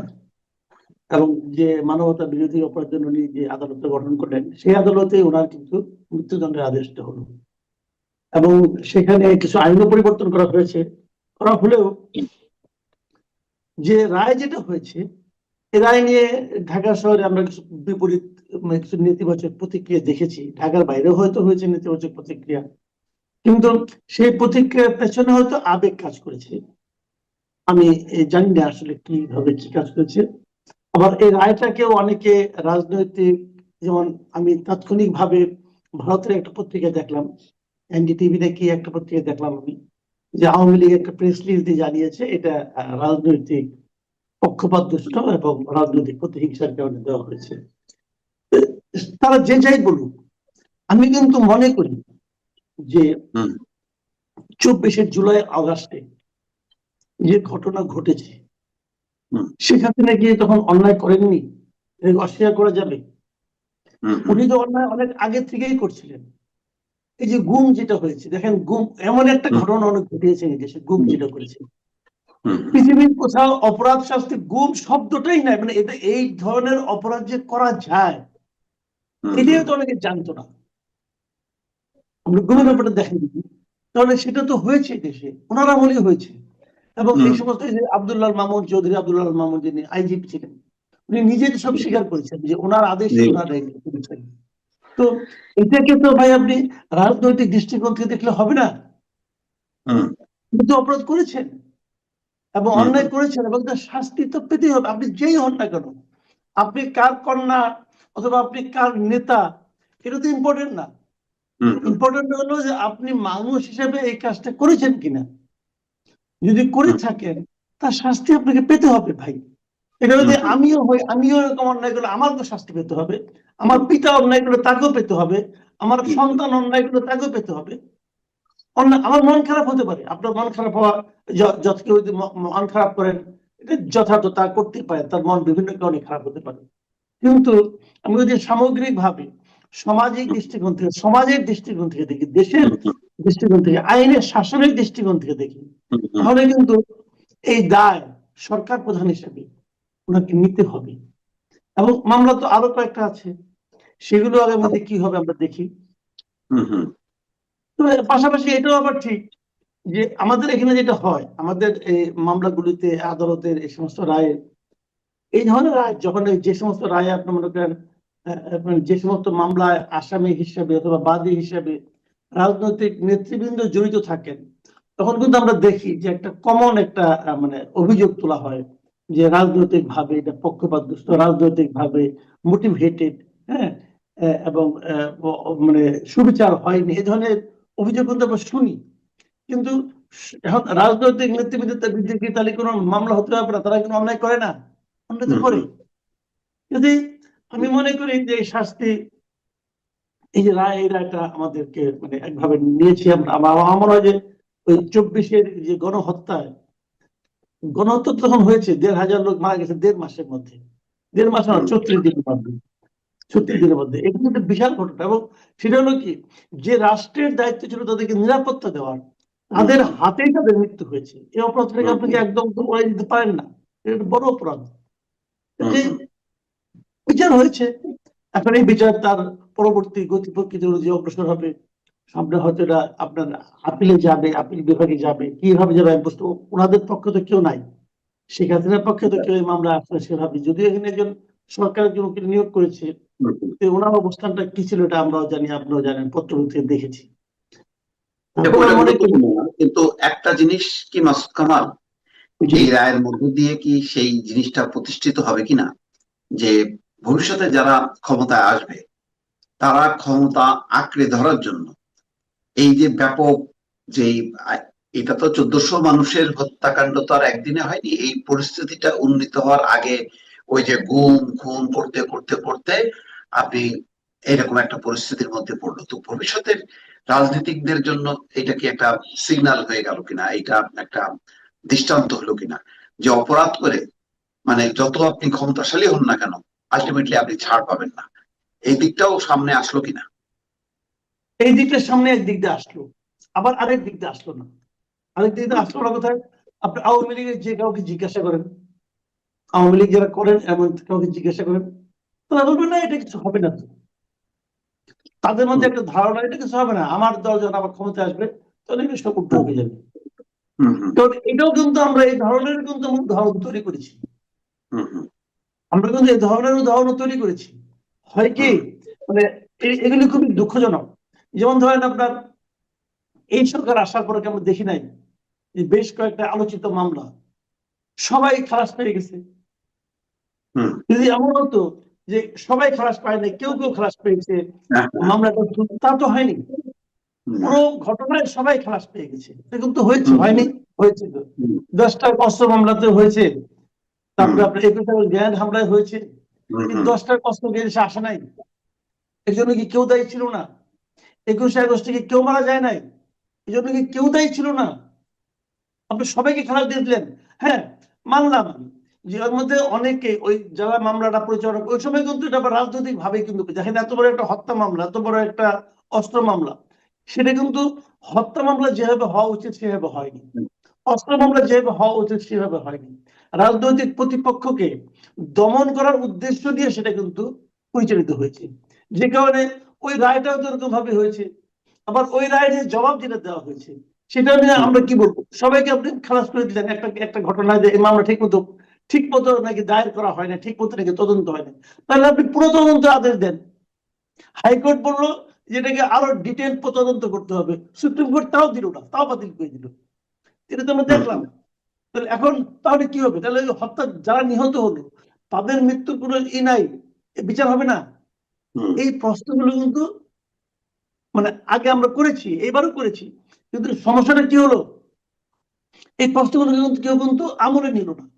না নেওয়ার ফলে কি হলো, মানুষ একটা শ্রেণী মানুষের মধ্যে কিন্তু ধারণা হলো যে ওই মামলাগুলিও যেমন রাজনৈতিক ভাবে হয়েছে, পরের গুলি ওরকম রাজনৈতিক ভাবে হবে। এই যে ধারণাটা, এই ধারণাটা কিন্তু টোটাল যে জুডিশিয়ারির উপর মানুষের একটা আস্থার জায়গাটা কিন্তু নাড়িয়ে দিয়েছে, যে কারণে যখন একটা ভালো রায় সেটা নিয়েও কিন্তু তারা সন্দেহ করতে শুরু করে। তো এই জায়গাগুলোতে আগামীতে যে কথা আপনি বললেন, আগামী তো তারা ওইভাবে ভাবে, তারাও এরকম করেছে, আমরা এরকম করব, এই ভাবনাগুলো কিন্তু রয়ে যায়। কিন্তু এটা কিন্তু টোটাল সমাজের একটা স্থিতিশীলতার জন্য আমি মনে করি ভালো না। অবশ্যই এই ঘটনার থেকেও যদি মানে রাজনীতিকরা যদি শিক্ষা না নেয় যে বাংলাদেশে ক্ষমতায় এসে আহ, কেউ মানে শোষক হবে না, কেউ স্বৈর শাসক হবে না, এটা যদি এই শিক্ষাটা যদি না হয়, তাহলে তো এই এত মানুষের মানে প্রাণ যাওয়া, এই গণঅভ্যুত্থান সবকিছুই তো আসলে বৃথা হয়ে যাবে। কি মনে করেন? অবশ্যই শিক্ষা নিয়ে নেওয়া উচিত, সবারই শিক্ষা নেওয়া উচিত, কিন্তু আনফর্চুনেটলি শিক্ষাটা কেউ নেয় না। ওই যে আমরা তো বহুদিন আগে থেকে বলি এগুলো, ইতিহাসের সবচেয়ে বড় শিক্ষা হচ্ছে ইতিহাস থেকে কেউ শিক্ষা নেয় না। হ্যাঁ, নিলে ভালো, যদি আগামী নেতৃত্ব এই শিক্ষাগুলি নেয় তাহলে হয়তো আগামীতে আমরা একটা সুস্থ স্বাভাবিক গণতান্ত্রিক রাষ্ট্র পেতে যাচ্ছি। আর যদি শিক্ষা না নেয় তাহলে সে যা ছিল তাই হবে, হয়তো তার চেয়েও খারাপ হবে। আমাদের দায়িত্ব হবে সব দেখে যাওয়া। আমি আরেকটা জিনিস চিন্তা করি, দেখেন আওয়ামী লীগ তো একটা শুধু দল না, এটা একটা ইতিহাস, বাংলাদেশের স্বাধীনতা মুক্তিযুদ্ধের সাথে জড়াই আছে। কিন্তু দুর্ভাগ্য হলো শেখ মুজিবুর রহমান তিনিও কিন্তু যখন নাকি মারা গেলেন, ঠিক স্বৈরতান্ত্রিক একটা ব্যবস্থার মধ্যে যখন ছিলেন, ঠিক সেই অবস্থায় কিন্তু তিনি সপরিবারে নিহত হলেন। আবার শেখ হাসিনাও এমন এক সময় মানে তার ক্ষমতাচ্যুত হলেন এবং এই মৃত্যুদণ্ড হলো যখন নাকি তার ওই ক্ষমতার ওই শাসনকালটা ছিল একেবারে স্বৈরতান্ত্রিক। মানে এক ধরনের সামঞ্জস্য কি দেখেন কিনা? না, আমি এটা ব্যক্তি হিসেবে দেখি না, আমি এটুকু দেখি যে শাসক যখন চূড়ান্ত স্বৈরতান্ত্রিক আচরণ করতে শুরু করে তখন তার পতন অবশ্যম্ভাবী, আমি এভাবে দেখি। শাসক যখন গণতন্ত্রকে পদদলিত করে তখন সেই দুই পতনের সাথে মিল আছে কিনা, মানে বাবা এবং মেয়ের মিল আছে। তবে বাবারটা ওটা তো আপনার হঠাৎ করে কু হয়ে গেল, উনি মারা গেলেন, ওটা কিন্তু এটা কিন্তু বেশি অপমানজনক মনে হয় আমার কাছে। আচ্ছা, এটা বেশি অপমানজনক। কোনটা অপমানজনক? শেখ হাসিনাটা। আচ্ছা আচ্ছা, হ্যাঁ, মানে ওনাকে তো দেশ ছেড়ে পালাতে হয়েছে ভাই, এটা বলে তো লাভ নাই, তাই না? ওনাকে তো দেশ ছেড়ে পালাতে হয়েছে। কিন্তু না, ঘুরে ফিরে কিন্তু তাই হলো কিন্তু। মানে ধরেন কেউ গণতান্ত্রিক ভাবে ছিল, জনপ্রিয়তার তুঙ্গে ছিল, ওই সময় কেউ মারা গেল বা একটা অপঘাত হলো, সেটা কিন্তু হয়নি। দেখেন, মানে এটা ঠিক আছে, রাজনৈতিক you are right, আপনার এই জায়গাটা রাইট। এই আবার দুজনের এটাও পতনের সময়টাতে ওনাদের ব্যক্তিগত, জনপ্রিয়তার ধস নেমেছিল। জি, মানে দুইজনেরই পতনের সময় তাদের গণতন্ত্র তাদের জনপ্রিয়তার ধস নেমেছিল আর কি। তারা রাইট, জনগণের কাছে গণতন্ত্র অতটা বলতে কিছু জনপ্রিয় ছিল ছিল না, রাইট, সেটাই বলছি, ওই ওই অর্থে একটা মিল আছে, সেটাই। রাইট।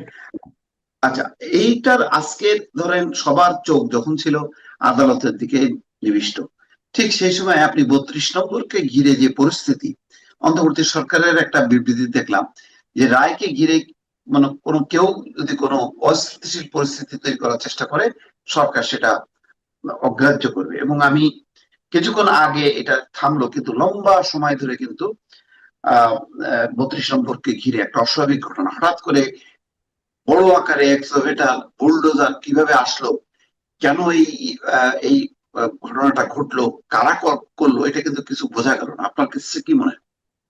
আমার মনে হয় যে এই বুলডোজার গুলি কারা এনেছে।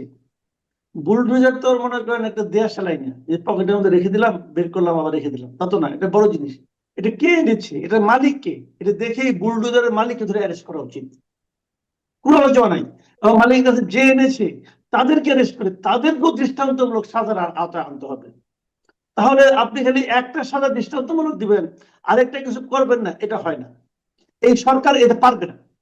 এই সরকারের সেই সামর্থ্য নাই, সে আকাঙ্ক্ষাও নাই।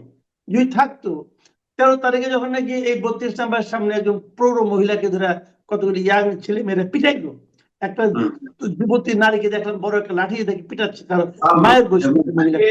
যার উপরে হামলা করা হলো তাকে এবার মানে হত্যা মামলা দিয়ে তো ওইটাই কারাগারে। তো প্রমাণ করছে, ওই ঘটনায় তো প্রমাণ হয়েছে আমাদের এখানে আইনের শাসন কতটুকু আছে। দেখা যাচ্ছে আইনের শাসন কখনো কখনো খুব তীব্র, আবার কখনো কখনো একদম ঢিলা।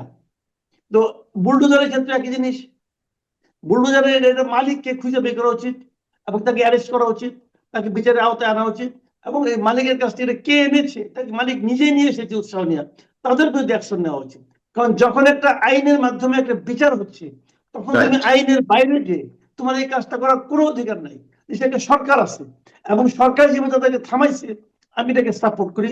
আজকে বাংলাদেশের সবগুলো গণমাধ্যমের প্রধান শিরোনাম হচ্ছে জুলাই হত্যাকাণ্ডের মামলায় ট্রাইব্যুনালের প্রথম রায় আজ, অর্থাৎ শেখ হাসিনার বিরুদ্ধে মামলার রায় আজ। এবং সেখানে প্রধান 3 আসামি শেখ হাসিনা, সাবেক প্রধানমন্ত্রী, সাবেক স্বরাষ্ট্রমন্ত্রী আসাদুজ্জামান খান কামাল এবং চৌধুরী আব্দুল্লাহ আল মামুন, সাবেক আইজিপি। এই রায়কে কেন্দ্র করে কাল সারা রাত এবং আজ সকাল পর্যন্ত অনেক ঘটনা ঘটেছে। বিভিন্ন সড়কে আগুন দেয়া হয়েছে, অবরোধ করা হয়েছে এবং রাজধানীতে ককটেল বিস্ফোরণ হয়েছে। রাজধানীর বাইরেও উপদেষ্টা রেজওয়ানার বাসভবনের সামনে ককটেল বিস্ফোরণ থেকে শুরু করে যত রকম ভীতি সৃষ্টি করার জন্য যা যা করা দরকার সবই হয়েছে। উল্লেখযোগ্য বিষয় হচ্ছে যে রাজধানী এবং ঢাকার আশেপাশে অজ্ঞাত স্থান থেকে সবাই ককটেল ছুঁড়েছে, বোমা নিক্ষেপ করেছে। আর ঢাকার বাইরে বিশেষ করে মাদারীপুর, নোয়াখালী, তারপরে শরীয়তপুর, এসব জায়গায় প্রকাশ্যে অবস্থান ছিল বিক্ষোভকারীদের। এটা গুরুত্বপূর্ণ না, গুরুত্বপূর্ণ হলো আজকে রয়টার্স, বিটিভি সহ সবাই লাইভ দেখাবে। এটা বাংলাদেশের জন্য কোনো গর্বের অহংকারের বিষয় না, তবে বাংলাদেশের আজকে একটা দায় মুক্তির দিন এটা বলা যায়। যেই ঘটনা ঘটেছে, প্রায় ১৫০০ মানুষ নিহত হওয়ার, এই ঘটনার একটা বিচার দাবি, এটা খুবই যুক্তিসঙ্গত এবং ন্যায্য। এবং একই সঙ্গে এই ঘটনার জন্য প্রধান অভিযুক্ত ব্যক্তি হচ্ছেন শেখ হাসিনা, যিনি আওয়ামী লীগ সভানেত্রী এবং একই সঙ্গে বাংলাদেশের কয়েক দফা প্রধানমন্ত্রী ছিলেন। এই ঘটনার মধ্য দিয়ে আজকে কি রায় হবে এটা তো আগাম বলা যায় না, তার প্রস্তুতি চলতেছে। তবে রায়ের আগে আপনাদের সামনে বাংলাদেশ সময় সকাল 11টায় কথা বলছি। বোঝা যায় যে হয়তো আজীবন দণ্ড দেবে, ফাঁসি বা মৃত্যুদণ্ড হয়তো নাও দিতে পারে। আন্তর্জাতিকভাবে এটা মানবাধিকার সংগঠনগুলো এর প্রতিবাদ করতে পারে, নিন্দা জানাতে পারে। ভারত বলতে পারে যে কাউকে যদি মৃত্যুদণ্ডে ঘোষণা করা হয় তাহলে তাকে ফেরত দেওয়া যায় না। এরকম হয়তো প্রেক্ষাপট চিন্তা করে আজীবন কারাদণ্ড দিতে পারে, কিন্তু সেটাও বড় কথা না। বড় কথা হলো যে এমন একজনের বিরুদ্ধে দণ্ড দেয়া হচ্ছে যার একটা অতীত ইতিহাস দুই রকম। একটা হচ্ছে বাংলাদেশে ফ্যাসিবাদ প্রতিষ্ঠা করা, স্বৈর শাসন প্রতিষ্ঠা করা, আবার একই সঙ্গে গণতান্ত্রিক আন্দোলন তার বিশাল একটা ভূমিকা। এরশাদ বিরোধী আন্দোলনে এখনো সবার মনে আছে যে বেগম খালেদা জিয়া এবং হাসিনা, তাদের দুজনের মুখ্য ভূমিকা ছিল এবং তাদের আন্দোলনের কারণে এরশাদের পতন ঘটে। এছাড়াও যদি পেছনে যান, যে শেখ হাসিনা এমন একটা দলকে প্রতিনিধিত্ব করে যেই দল একসময় বাংলাদেশের স্বাধীনতা মুক্তিযুদ্ধ নেতা ছিল, সংগঠিত করেছিল, তার আহ্বানেই বাংলাদেশে মুক্তিযুদ্ধ সংগঠিত হয়। আবার সেই দল একদলীয় বাকশালও কায়েম করে। অর্থাৎ অদ্ভুত ব্যাপার, শেখ হাসিনা বিরুদ্ধে যেমন গণহত্যার দায় আছে, আবার শেখ হাসিনার বিরুদ্ধে বাংলাদেশের স্বৈরতন্ত্র প্রতিষ্ঠার দায়ও আছে। আওয়ামী লীগ এবং শেখ হাসিনার পিতা শেখ মুজিবুর রহমানের দুইটা ভাগে বিভক্ত।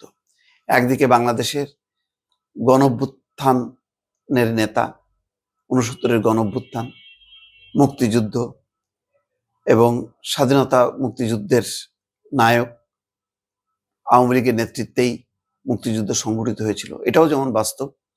আবার স্বাধীনতার পরে বাংলাদেশে একদলীয় শাসন ব্যবস্থা প্রতিষ্ঠা করা, স্বৈরতন্ত্র প্রতিষ্ঠা করা, সেটাও আবার বাস্তব।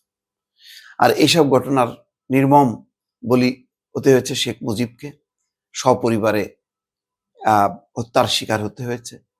শুধু ভাগ্যক্রমে বেঁচে গিয়েছিল শেখ হাসিনা এবং শেখ রেহানা, দুই বোন। ঘটনাক্রমে স্বৈরতন্ত্র প্রতিষ্ঠার পরই শেখ মুজিবের যেমন মৃত্যু হয়, তেমনি শেখ হাসিনাও, দেখেন কি অদ্ভুত মিল, যে একটা গণঅভ্যুত্থান, সেই স্বৈরতন্ত্রের বিরুদ্ধে গণঅভ্যুত্থানের, এবং সেই গণঅভ্যুত্থানের কারণে মানে 1,500-2,000 মানুষের, হাজারো মানুষের মৃত্যু, সেই মৃত্যুর দায় নিয়ে তাকে আজকে মৃত্যুদণ্ডে দণ্ডিত অথবা আজীবন কারাদণ্ডে দণ্ডিত করা হবে। বাবা যেমন একভাবে শাস্তি পেয়েছে, মানে সেটি হচ্ছে একটা সামরিক অভ্যুত্থানের মধ্য দিয়ে, আর তার কন্যা একটা বিচারিক আদালতের মধ্য দিয়ে শাস্তি পেয়েছে। দুই ফরমেশন। শেখ মুজিবের মৃত্যু নিয়ে বিতর্ক আছে, যে এই ধরনের হত্যাকাণ্ড কেউ যেমন সমর্থন করে না, তেমনি আবার শেখ হাসিনার এই মৃত্যুদণ্ড নিয়ে কিন্তু বা শাস্তি নিয়ে কিন্তু কেউ আপত্তি তুলতে পারবে না। এই কারণে বিচারিক প্রক্রিয়ায় তার শাস্তি হয়েছে। যেই ট্রাইব্যুনাল, শেখ হাসিনার আমলের যেই ট্রাইব্যুনাল যুদ্ধ অপরাধীদের যেইভাবে বিচার করে একটা বিতর্কিত হয়েছিল, সেই ট্রাইব্যুনালই বিচার হচ্ছে, কিন্তু এটা বিতর্কিত এটা বলা যাবে না। কারণ গণহত্যার পুরো বিষয়গুলো মানুষের সামনে 50 বছর আগে সংঘটিত হয়নি, যেটা যুদ্ধ অপরাধীদের ক্ষেত্রে তাদের বিচারের ক্ষেত্রে যেই বিষয়টা বারবার আনা হয়েছে, যে 50 বছর আগের ঘটনা, এই ঘটনার কোনো সত্যতা নেই, অনেক সাক্ষী নেই, কিন্তু এইটার সাক্ষী আছে, সবকিছুই আছে, এবং ঘটনা মানুষের স্মৃতিতে জলজল করছে। ফলে শেখ হাসিনার ট্রাইব্যুনালটা বিতর্কিত হতে পারে, এই ট্রাইব্যুনাল কিন্তু বিতর্কিত না। কিন্তু যেটা হলো, বাংলাদেশের একটা গণতন্ত্র অগ্রযাত্রার পথে আজকে আওয়ামী লীগ নিঃশেষ হয়ে গেল। আওয়ামী লীগের মতন একটি প্রতিষ্ঠান গণতন্ত্র বিনির্মাণে, উন্নয়নে একটা বিশাল ভূমিকা রাখতে পারত, যেমন ভূমিকা রাখছে বিএনপি, তার সঙ্গী হতে পারত এই যাত্রায়ও। কিন্তু আজকে বিএনপি একা, আওয়ামী লীগ কিন্তু ছিটকে পড়ল। এইটাই হচ্ছে বাস্তবতা। দর্শক, নিশ্চয়ই বিচারের রায়ের পর, শেখ হাসিনার মৃত্যুদণ্ডের পর বাংলাদেশের পররাষ্ট্র মন্ত্রণালয় আবারও শেখ হাসিনাকে ফেরত চেয়ে চিঠি দিয়েছে এবং বলেছে অবশ্য পালনীয় দায়িত্ব, ভারতের অবশ্য পালনীয় দায়িত্ব। তার উত্তরে ভারত বলেছে, আমি স্ক্রলে দেখছি, যে বাংলাদেশের স্বার্থে ইতিবাচকভাবে যুক্ত থাকার অঙ্গীকার ভারতের।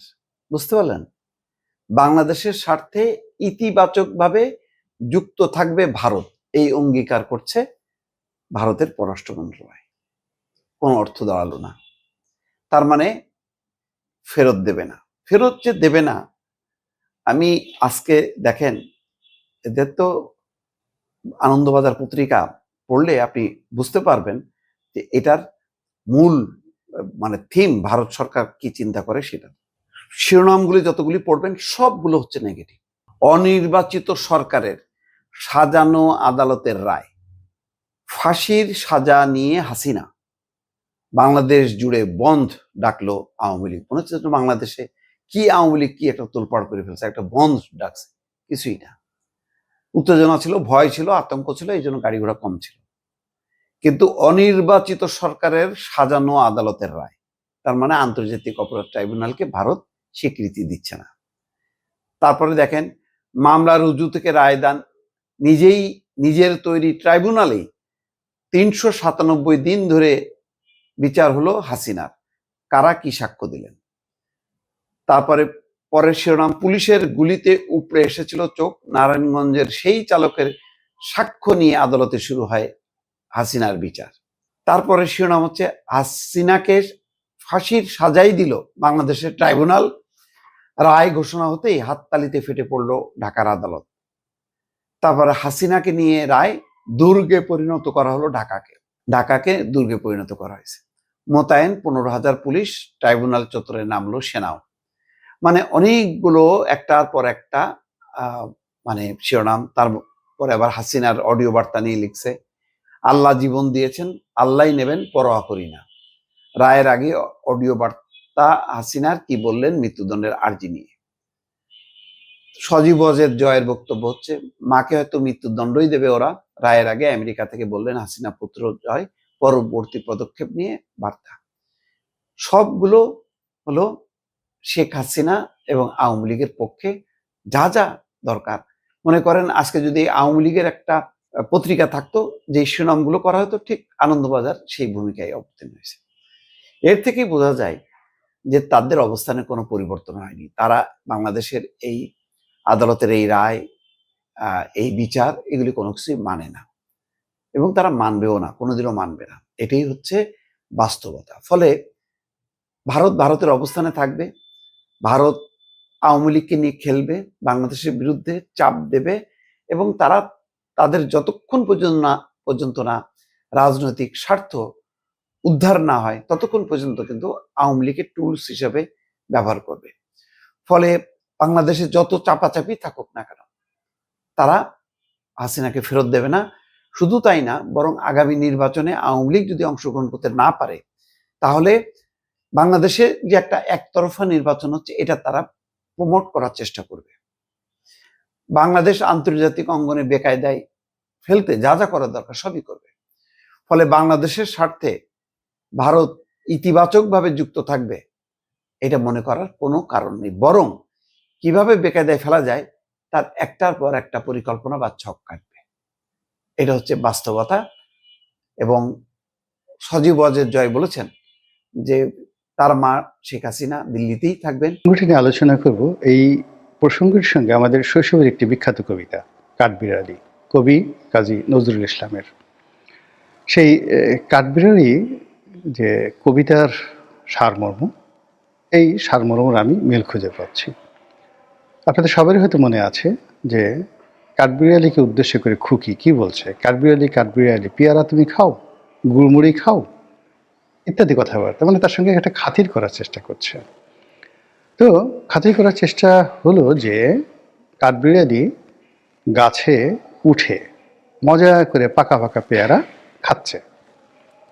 তো খুকি যে ছোট শিশু, সে দাঁড়িয়ে দাঁড়িয়ে সেই দৃশ্য দেখছে।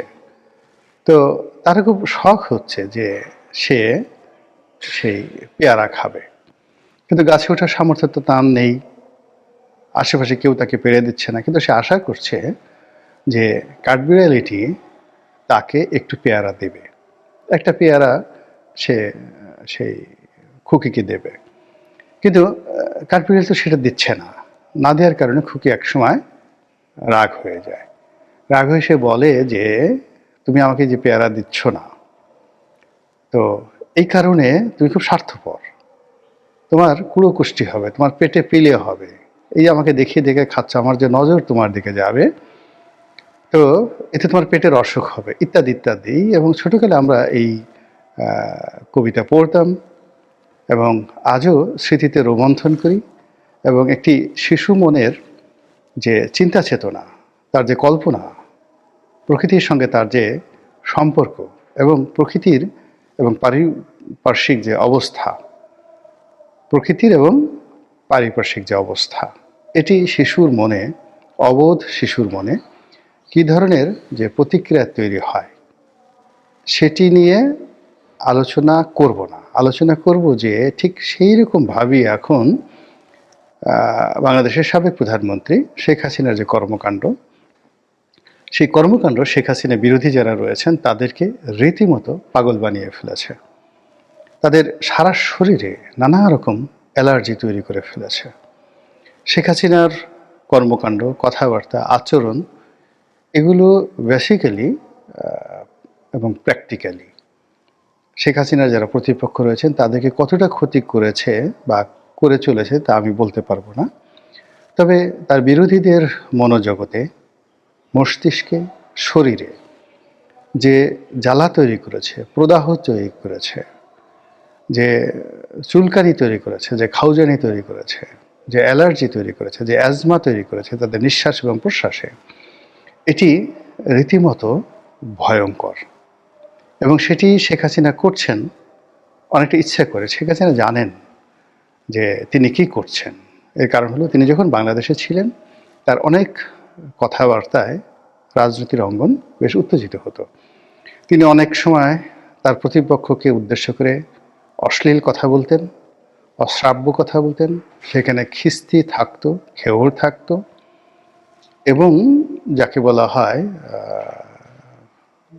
অনেক সময় ভব্যতা, স্বাভাবিক যে সৌজন্যতা, এটার কোনো বালাই থাকতো না।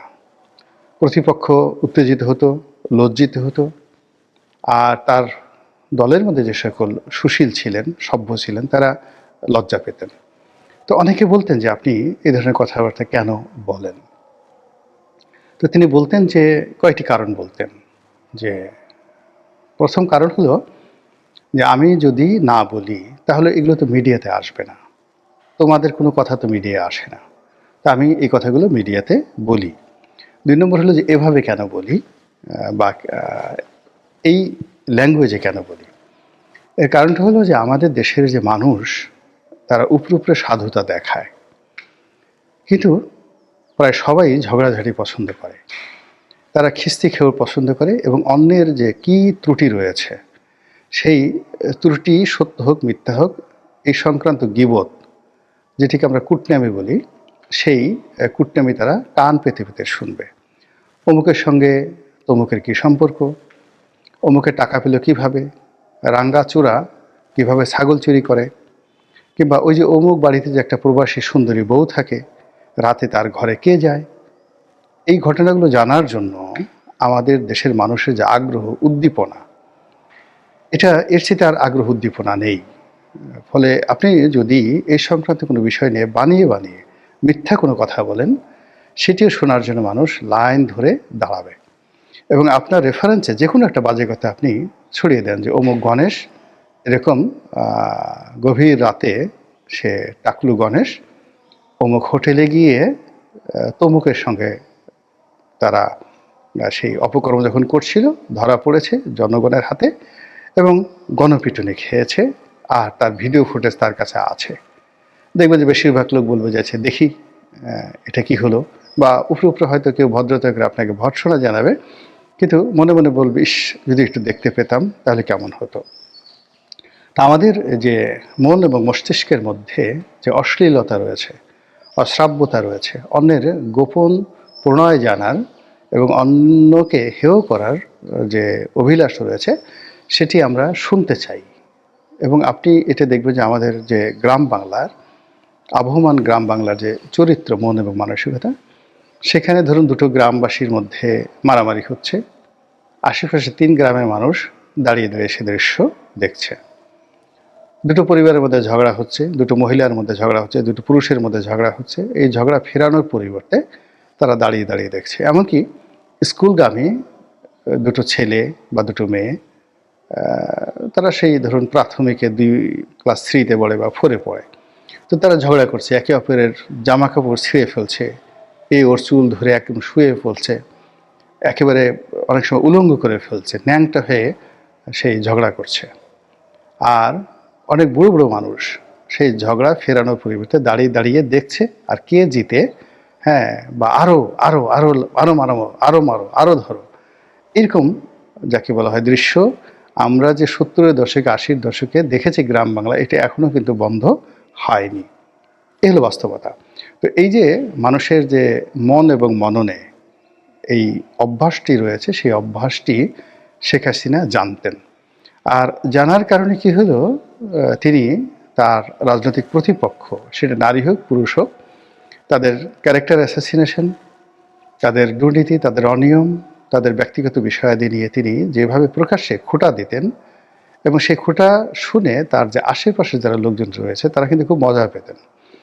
আর বাইরে যারা লোকজন আছে তারা কিন্তু সেটা ওন করতেন, এবং সেটা সত্য হোক মিথ্যা হোক এটা ওন করতেন, এবং সেভাবে কিন্তু তারা প্রচার করতেন। এখন যেহেতু শেখ হাসিনার দুঃসময়, দুষ্কাল, আমি তার কথা বাদ দিয়ে শেখ হাসিনার বিরুদ্ধে যে একটি নির্মম প্রচার বা অপপ্রচার, সেটি নিয়ে বলছি। যেমন ওনার যে 17ই আগস্ট ওনার জনসভাতে গ্রেনেড হামলা হয়েছিল এবং বহু সংখ্যক মানুষ মারা গিয়েছিল। আওয়ামী লীগের ইতিহাসে 3-4টি যদি ট্রাজিক ঘটনা বলা হয়, তার মধ্যে অন্যতম হলো 21শে আগস্টের গ্রেনেড হামলা, 17 আগস্ট না, 21শে আগস্টের গ্রেনেড হামলা। তো বিএনপি প্রচার করলো যে এই গ্রেনেড হামলা স্বয়ং শেখ হাসিনা চালিয়েছেন পাবলিক সিম্প্যাথি অর্জনের জন্য। তার লোকজন আগেই বোমা পেতে রেখেছিল, আর এই বোমার যে রিমোট, সেই রিমোট ছিল তার ভ্যানিটি ব্যাগে, এবং তিনি সেই ভ্যানিটি ব্যাগ থেকে সেটি চাপ দিয়ে ব্রাস্ট করেছিলেন। ফলে অনেক লোক মারা গেছে, শেখ হাসিনা মারা যায়নি, বিকজ রিমোট তার হাতে ছিল। এটা তার একটা সাজানো নাটক ছিল। এই কথা আওয়ামী লীগের বিরুদ্ধে বিএনপির লোকজন প্রচার করত। আমি নবম পার্লামেন্টে বিএনপির যে সকল আমার বন্ধু বান্ধব ছিল, যাদেরকে আমরা জ্ঞানী গুণী মনে করি, এবং তাদের নাম আমি বলবো না, বিশ্বাস করেন তারা কিন্তু মনে প্রাণে টিল নাও টুডে এই কথাটি বিশ্বাস করে যে 21শে আগস্টের গ্রেনেড হামলা স্বয়ং শেখ হাসিনা করেছেন এবং তার ভ্যানিটি ব্যাগে রিমোট ছিল। আমরা একান্ত আলোচনায় সেই কথাগুলো আমি শুনেছি, এবং তারা একান্ত দৃঢ়তার সাথে বলছে, আরে দোস্ত তুমি কি জানো, শেখ হাসিনাকে তুমি চিনো? তার ভ্যানিটি ব্যাগের মধ্যে এটা ছিল, এবং এটা এবং শেখ হাসিনা নিজেই কাজগুলো করেছে। তো বোঝার চেষ্টা করুন যে অপপ্রচার, মিসইনফরমেশন অ্যান্ড ডিসইনফরমেশন, এটি মানুষের মস্তিষ্ককে কতটা প্রভাবিত করে তার বাস্তব প্রমাণ আমরা এই 21শে আগস্টের গ্রেনেড হামলা দিয়ে আমি নিজে যেটা চাক্ষুষ দেখেছি এটা। এবারে চিন্তা করুন বসন্তের জাল পড়া। 1974 সালে বাংলাদেশে এতটা দুর্ভিক্ষ ছিল যে উত্তরবঙ্গের একজন অভাবী মহিলা, তিনি তার লজ্জা নিবারণ করেছেন জাল পরে, এবং সেই বাসন্তীর জাল পরা ছবি সারা বাংলাদেশ তোলপাড় করেছিল। আপনি দেখেন তো, মানুষ তো দূরের কথা, একটা ছাগলকে যদি বিশ্বাস বলেন, ছাগলের জবান খুলে দেন যে তুমি একটু বলো তো, এই যে একটা মেয়ে তার লজ্জা নিবারণ করার জন্য সে জাল পড়তে পারে কিনা। আর কোনো জাল, এখন তো 1974 কিন্তু কারেন্ট জাল তখনও তৈরি হয়নি। এখন যেভাবে কারেন্ট জাল, ঘন কারেন্ট জাল তৈরি হয়েছে মশারির মতো, তখনও এরকম মশারির মতো কারেন্ট জাল তৈরি করা হয়নি। আর বলা হয়নি যে তিনি মশারি পরে বলা হয়েছে জাল পড়ে। তো এই কথা কিন্তু মানুষ বিশ্বাস করেছে এবং এখনো পর্যন্ত এই আধুনিক যুগে আওয়ামী লীগকে অপদস্থ করার জন্য সেই বাসন্তীর জাল পড়া ছবিকে, যাকে বলা হয়, প্রচার করা হয়। তো এরকম অসংখ্য ঘটনা। সেই বঙ্গবন্ধুর বাসায় স্বর্ণের মুকুট আছে এবং দেশের মানুষ যখন না খেয়ে মরে তখন তিনি সোনার মুকুট দিয়ে তার ছেলে শেখ কামালের বিয়ে তিনি সম্পন্ন করেছেন। শেখ কামাল বাংলাদেশ ব্যাংক ডাকাতি করেছে, আর সেই ডাকাতি করে ফেরার সময়, মানে বোঝার চেষ্টা করুন যে ডাকাতি করতে যাওয়ার সময় নয়, তিনি সদল বলে বাংলাদেশ ব্যাংক ঢুকেছেন, সেখান থেকে সোনা গহনা চুরি করে বাংলাদেশ ব্যাংক ডাকাতি করে ফেরার সময় তিনি আইনশৃঙ্খলা রক্ষাকারী বাহিনীর হাতে তিনি আহত হয়েছেন, তার উপর গুলি ছুঁড়েছে। এই গল্প এখন পর্যন্ত মানুষ বিশ্বাস করে। তিনি মেজর ডালিমের স্ত্রীর শ্লীলতাহানি করেছেন, অর্থাৎ মেজর ডালিমের স্ত্রী খুব সুন্দরী ছিল, তাকে তিনি ঘর থেকে তুলে নিয়ে গেছেন, তারপরে তিনি তাকে ধর্ষণ করেছেন। এই কথা বাংলাদেশের সব মানুষ বিশ্বাস করে। স্বয়ং ডালিম সাক্ষাৎকার দিয়ে তিনি বলেছেন যে এই ঘটনার সঙ্গে শেখ কামালের কোনো জড়িত নেই। শেখ কামালের পরিবার অর্থাৎ বঙ্গবন্ধু সেই মেজর ডালিমের উকিল বাবা ছিলেন এবং এখানে মূলত যে ঘটনাটা ঘটেছে সেই ঘটনাটার সঙ্গে শেখ কামালের কোনো রকম সম্পৃক্ততা নেই। কিন্তু এত কিছু বলার পরেও ওই যে শেখ কামাল মেজর ডালিমের স্ত্রীকে অপহরণ করেছেন, ধর্ষণ করেছেন, তিনি খুব সুন্দরী ছিলেন ইত্যাদি নানা কথা, এগুলো মানুষ পছন্দ করে। আর পছন্দ করে বলেই এই কথাগুলো গল্প আকারে কিন্তু ছড়িয়ে পড়েছে। তো যেটি বলছিলাম যে এই মুহূর্তে সেই শেখ হাসিনা এই জিনিসগুলো জানার কারণে তিনিও সেই দিল্লিতে বসে প্রতিটি মুহূর্তে এমন কিছু কথা বলছেন, এমন কিছু কাহিনী তৈরি করছেন, এমন কিছু ঘটনা তৈরি করছেন যা কিনা তার প্রতিপক্ষ যারা আছে তাদের সারা শরীরে রীতিমতো আগুন ধরে যাচ্ছে, সারা শরীর কিরবির করছে, সারা শরীরে কুরকুরানি শুরু হয়ে গেছে, উত্তেজনা শুরু হয়ে গেছে। এবং যার যে রকম দরকার, যার যে ধরনের কুরকুরানি দরকার, বিএনপির জন্য এক ধরনের কুরকুরানি দরকার, জামাতের জন্য এক ধরনের ফুরফুরানি দরকার, তারপরে ডক্টর মোহাম্মদ ইউনূস এবং এনসিপির জন্য এক ধরনের বুরবুরানি দরকার, মানে কিরবিরানি দরকার। এই পুরো জিনিসটাই তিনি ম্যাটিকুলাসলি দিল্লিতে বসে বলছেন। কখনো হুমকি দিচ্ছেন, কখনো ধামকি দিচ্ছেন, কখনো বিনয়ী হচ্ছেন, কখনো শক্তিমত্তা প্রদর্শন করছেন, কখনো প্রতিশোধ নেওয়ার কথা বলছেন, কখনো ক্ষমা করার কথা বলছেন। আর একটার পর একটা বিদেশি যে গণমাধ্যম, সারা দুনিয়ার সে মশহুর গণমাধ্যম, সেই গণমাধ্যমে যে সাক্ষাৎকারগুলো তিনি দিয়ে চলেছেন, এই সাক্ষাৎকারের ফলে সরকারের যে সকল কর্তা ব্যক্তি নিজেদেরকে শিক্ষিত ভাবতেন, সজ্জন ভাবতেন, বিশ্ব মিডিয়ার তারা অধিকর্তা ভাবতেন এবং তারা ভাবতেন যে বাংলাদেশে ডক্টর মোহাম্মদ ইউনূস ছাড়া অন্য কোনো ব্যক্তি নেই যার কথা বিশ্ব গণমাধ্যমে আসতে পারে। BBC, CNN, Al Jazeera, Washington Post থেকে শুরু করে পৃথিবীর তাবৎ নাম করা সেই Time magazine, the Economist, Far Eastern Economic Review, তারপরে শেষে নিউজ উইক, এরপরে Indian Express, the Hindu, the Dawn, এরপরে সিনহুয়া, এএফপি, রয়টার, এই নামগুলো এরকম শত শত নাম আছে। তো এই সকল সংবাদ মাধ্যম, গণমাধ্যম, পত্রপত্রিকায় বাংলাদেশের যদি কোনো মানুষের সাক্ষাৎকার ছাপা হয়ে থাকে বা কোনো মানুষের যোগ্যতা থাকে, সেই মানুষটি হলেন ডক্টর মোহাম্মদ ইউনূস। আর রাজনীতিবিদরা তো প্রশ্নই আসে না, এরা ইংরেজি জানে না, এদের পিআর ভালো না, এদেরকে মানুষ বাংলাদেশে যারা রাজনীতিবিদ রয়েছেন এদেরকে বিশ্ব গণমাধ্যম এদের সাক্ষাৎকার নেওয়াটাকে বেজ্জতি মনে করে, এদের সাথে কথা বলাটাই অবমাননাকর মনে করে।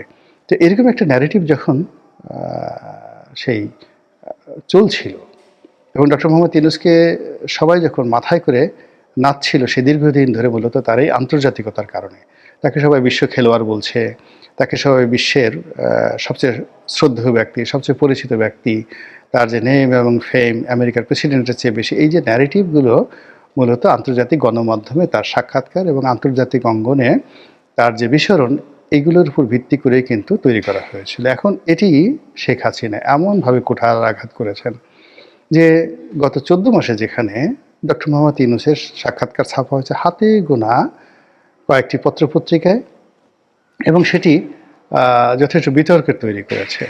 এটি একটাও ডক্টর মোহাম্মদ ইউনূসের পক্ষে যায়নি।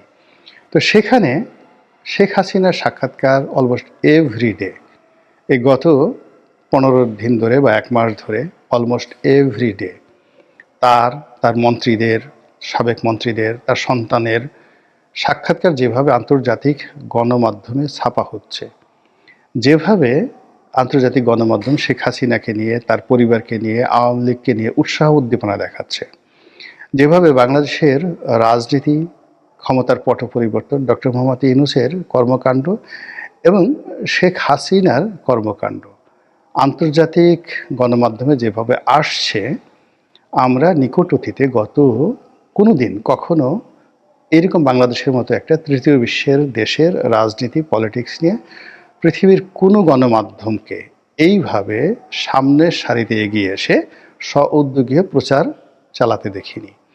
এখন এই কাজটি শেখ হাসিনা কেন করছেন, কিভাবে করছেন, কার দ্বারা করছেন, কার মাধ্যমে করছেন, সেটা দ্বিতীয় প্রশ্ন।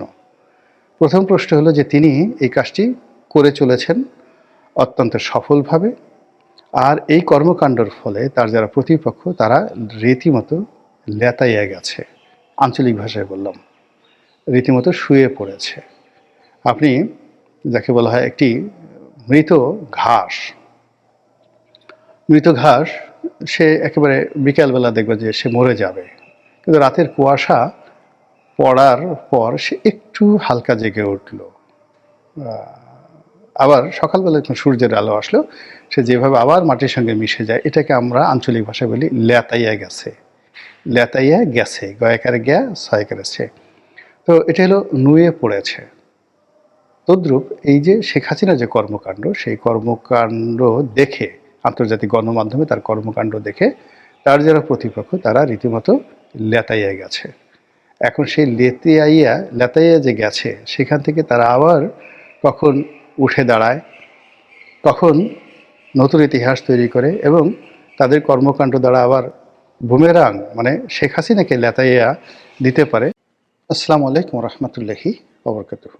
সম্মানিত দর্শক, ডেনমার্কের হাতে চট্টগ্রাম বন্দর তুলে দেওয়া হচ্ছে, বা চট্টগ্রাম বন্দরের একটি টার্মিনাল যা নতুন করে নির্মিত হবে এবং সেটি ডেনমার্কের একটি বিশ্ববিখ্যাত কোম্পানি নির্মাণ করবে এবং পরিচালনা করবে, এই সংক্রান্ত একটি খবর চাউর হয়েছে। আপনারা জানেন যে ডেনমার্ক এমন একটি দেশ যেই দেশের কাহিনী নিয়ে হ্যামলেট রচিত হয়েছে। উইলিয়াম শেক্সপিয়ার তার যে সেই বিখ্যাত নাটক হ্যামলেট, তো সেই হ্যামলেটে ডেনমার্কের যুবরাজকে কেন্দ্র করে যে নাটক রচনা করেছেন, এবং বাংলাদেশে সেই ডেনমার্ক এবং সেই হ্যামলেট আবার নতুন করে এসেছে।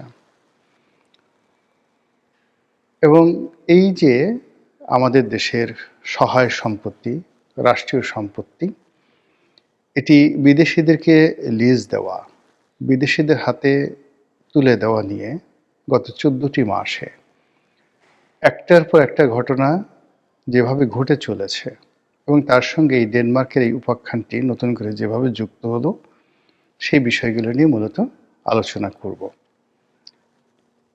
চট্টগ্রাম বন্দরের যে বর্তমান অবকাঠামো, সেই অবকাঠামোর মধ্যে সবচেয়ে যে সুন্দর অবকাঠামোটি রয়েছে এই মুহূর্তে সরকারের হাতে, সেই অবকাঠামোটি পরিচালনার জন্য আমেরিকার মালিকানাধীন একটি কোম্পানি ডিপি ওয়ার্ল্ড, সেই ডিপি ওয়ার্ল্ডের হাতে এটির পরিচালনা ভার তুলে দেওয়া হবে।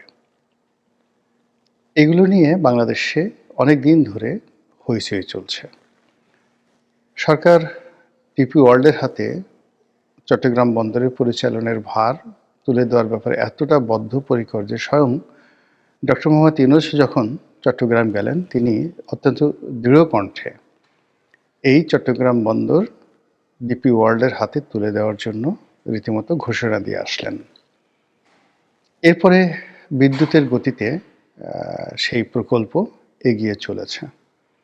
ইতিমধ্যে ডিপি ওয়ার্ল্ডের হাতে চট্টগ্রাম বন্দর দেওয়ার প্রাথমিক শর্ত হিসেবে বন্দরটিকে যারা পরিচালনা করতেন তাদের হাত থেকে নিয়ে সেনাবাহিনীর মানে সশস্ত্র বাহিনীর যে নৌবাহিনী রয়েছে আমাদের দেশে তারা এটি পরিচালনা করছেন, যাতে করে রাতারাতি মানে আগে যে সকল অপারেটররা চট্টগ্রাম বন্দরের বিভিন্ন টার্মিনাল অপারেট করতেন তাদের হাত থেকে এটি চট্টগ্রাম বন্দরের পরিবর্তে নৌবাহিনীর হাতে এটি তুলে দেওয়া হয়েছে।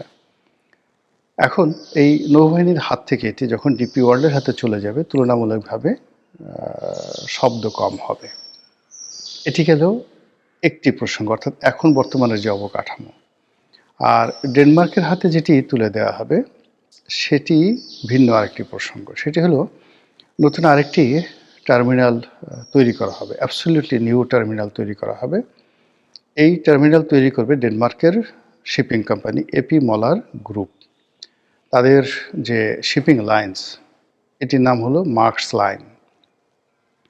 তো মার্কস লাইন সেখানে তাদের কন্টেনার ভ্যাসেল, তারপরে তাদের যে কনভেনশনাল অন্য যে সকল ভ্যাসেল রয়েছে যেমন বাল্ক ক্যারিয়ার রয়েছে, এলএনজি ক্যারিয়ার রয়েছে, আরও অনেক কিছু কার ক্যারিয়ার রয়েছে। সারা পৃথিবীতে শিপিং বাণিজ্যের অলমোস্ট 60 to 70% তারা একা এই ডেনমার্কের এই জায়ান্ট কোম্পানিটি তারা হ্যান্ডেল করে। তো এপি মলার গ্রুপ একটি যাকে বলা হয় দেশের শিপিং ব্যবস্থার A to Z, তারা সেই বন্দর নির্মাণ, টার্মিনাল পরিচালনা করা, জাহাজ নির্মাণ, জাহাজ পরিচালনা করা, কন্টেনার নির্মাণ, কন্টেনার পরিচালনা করা থেকে শুরু করে সব কাজ A to Z তারা করে সারা দুনিয়াব্যাপী। তো শিপিং ব্যবসার রাঘব বোয়াল বলতে যা বোঝায় এই কোম্পানিটি ঠিক তাই। এখন এই কোম্পানিটির হাতে বাংলাদেশের একটি যাকে বলা হয় প্রাইভেট টার্মিনাল নির্মাণ করার জন্য তাদের যে সুযোগ সুবিধা দেওয়া হলো বা তাদেরকে অফার দেওয়া হলো, এটা আমাদের জন্য কতটা লাভজনক বা কতটা ক্ষতির বিষয় এটি এই মুহূর্তে বলা যাবে না। হয়তো এটা খুব ভালো হতে পারে, আবার হয়তো এটা আমাদের দেশের জন্য মহা সর্বনাশ ঘটাতে পারে।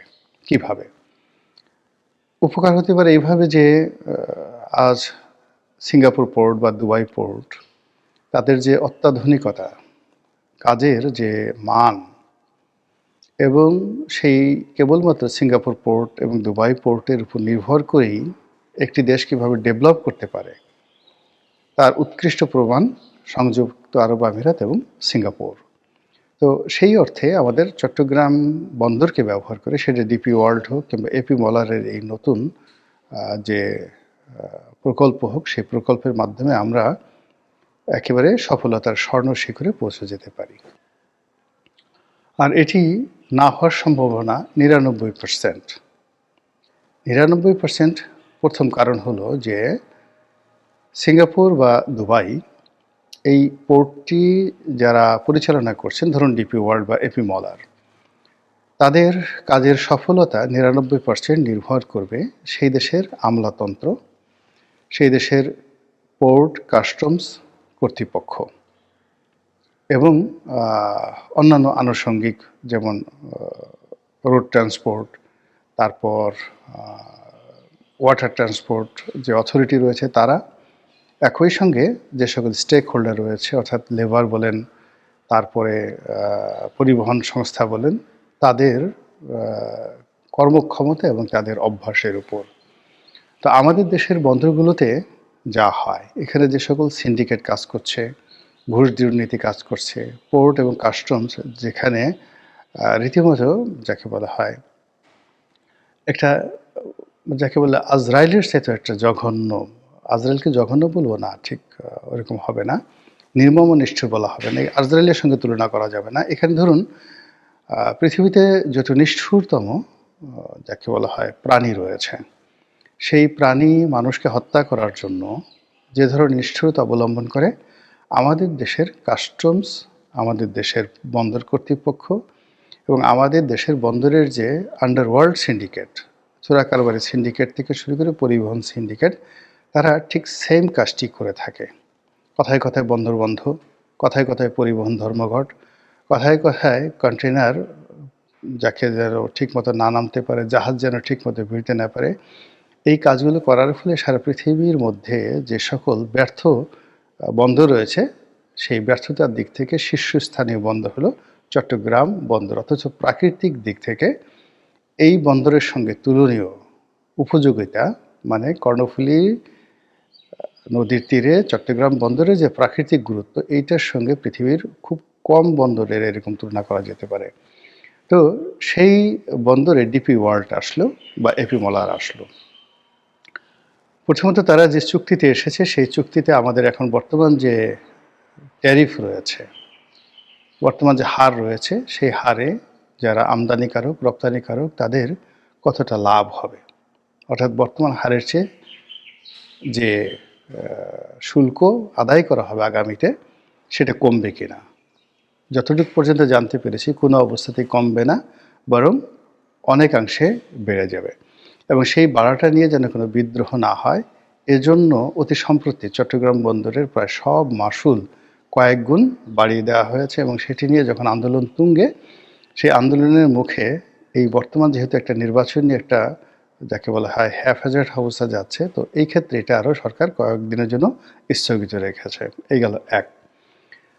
2 নম্বর হলো যে এই ধরনের প্রতিষ্ঠান আমাদের দেশের মতো জায়গাতে ডাইরেক্ট এফডিআই অর্থাৎ ডাইরেক্ট ফরেন ইনভেস্টমেন্ট না হয়ে এখানে কতগুলো ক্লোজ তারা লাগিয়ে দেয় যে তারা যে ইনভেস্টমেন্টগুলো করছে, সেই ইনভেস্টমেন্ট করার ক্ষেত্রে টাকার প্রয়োজন হলে তারা স্থানীয় সরকার থেকে লোন নিতে পারবে, ব্যাংক বিমা থেকে ঋণ সংগ্রহ করতে পারবে, এমনকি পাবলিক শেয়ারের থেকে তারা টাকা নিতে পারবে। তো তাহলে তো এটা আসলে 100% এফডিআই হবে না। এখানে যে বিনিয়োগের কথা বলতে হচ্ছে, সেই বিনিয়োগের মধ্যে একটা শুভঙ্করের ফাঁকি থেকে যায়, যেটা আমরা অতীতে অনেক বিদেশি কোম্পানির ক্ষেত্রে দেখেছি। তো এই বিষয়টি আমরা জানি না। আর থার্ড, যেটি সবচেয়ে একেবারে আত্মহত্যার মতো, সেটি হলো এদের সমস্ত ইনভেস্টমেন্ট থেকে শুরু করে সব কিছুর মূলে আমাদের রাষ্ট্রের পক্ষ থেকে গ্যারান্টি লাগবে। তো তারা তাদের মতো করে ইনভেস্টমেন্ট করবে এবং আমরা সেটা হিসাব জানবো না। হয়তো ইনভেস্টমেন্ট করবে 100 টাকা, বলবে আমরা 1000 টাকা ইনভেস্টমেন্ট করেছি। আর সেই 1000 টাকা পান থেকে চুন খসলে সঙ্গে সঙ্গে তারা সেটা গ্যারান্টি ক্লোজ হিসেবে সরকারের টুটি চেপে ধরবে যে আমাদের এই টাকা ফেরত দাও, আদারওয়াইজ আমরা এখান থেকে চলে যাব, আর যদি তোমরা না দাও তাহলে আমরা আন্তর্জাতিক আদালতে মামলা করব। ইতিপূর্বে যে সকল আন্তর্জাতিক চুক্তি হয়েছে, আদানির সাথে চুক্তি হয়েছে, জাইকার সাথে চুক্তি হয়েছে, কিংবা এর আগে আমরা কাপখোর সাথে চুক্তি করেছি, এবং আমরা যে সকল মামলা মোকদ্দমায় রীতিমতো বাংলাদেশ গো হারা হেরেছে, সেটা হলো তেল এবং গ্যাসের ক্ষেত্রে শেভরন থেকে অন্যান্য যে কোম্পানিগুলো আছে, নাইকো, তাদের সাথে আমাদের যে বিরোধ হয়েছে, সেই বিরোধে আমরা কিন্তু বিরাট অঙ্কের ক্ষতিপূরণ দিয়ে সে সকল কোম্পানির সঙ্গে নেগোসিয়েশন করতে বাধ্য হয়েছি। তো সেই ক্ষেত্রে এপি মলার বা ডিপি ওয়ার্ল্ডের সাথে আমাদের যে এই মুহূর্তে যে লেনাদেনা, তার একটা অন্যতম ক্লোজ থাকবে গ্যারান্টি ক্লোজ। তো সব মিলিয়ে মনে হচ্ছে যে এই দেশটিকে আমরা কি অন্যের হাতে তুলে দিচ্ছি, কিংবা সেই ইস্ট ইন্ডিয়া কোম্পানির মতো আমরা নতুনভাবে প্রতারিত হতে যাচ্ছি, কিংবা পুরো দেশকে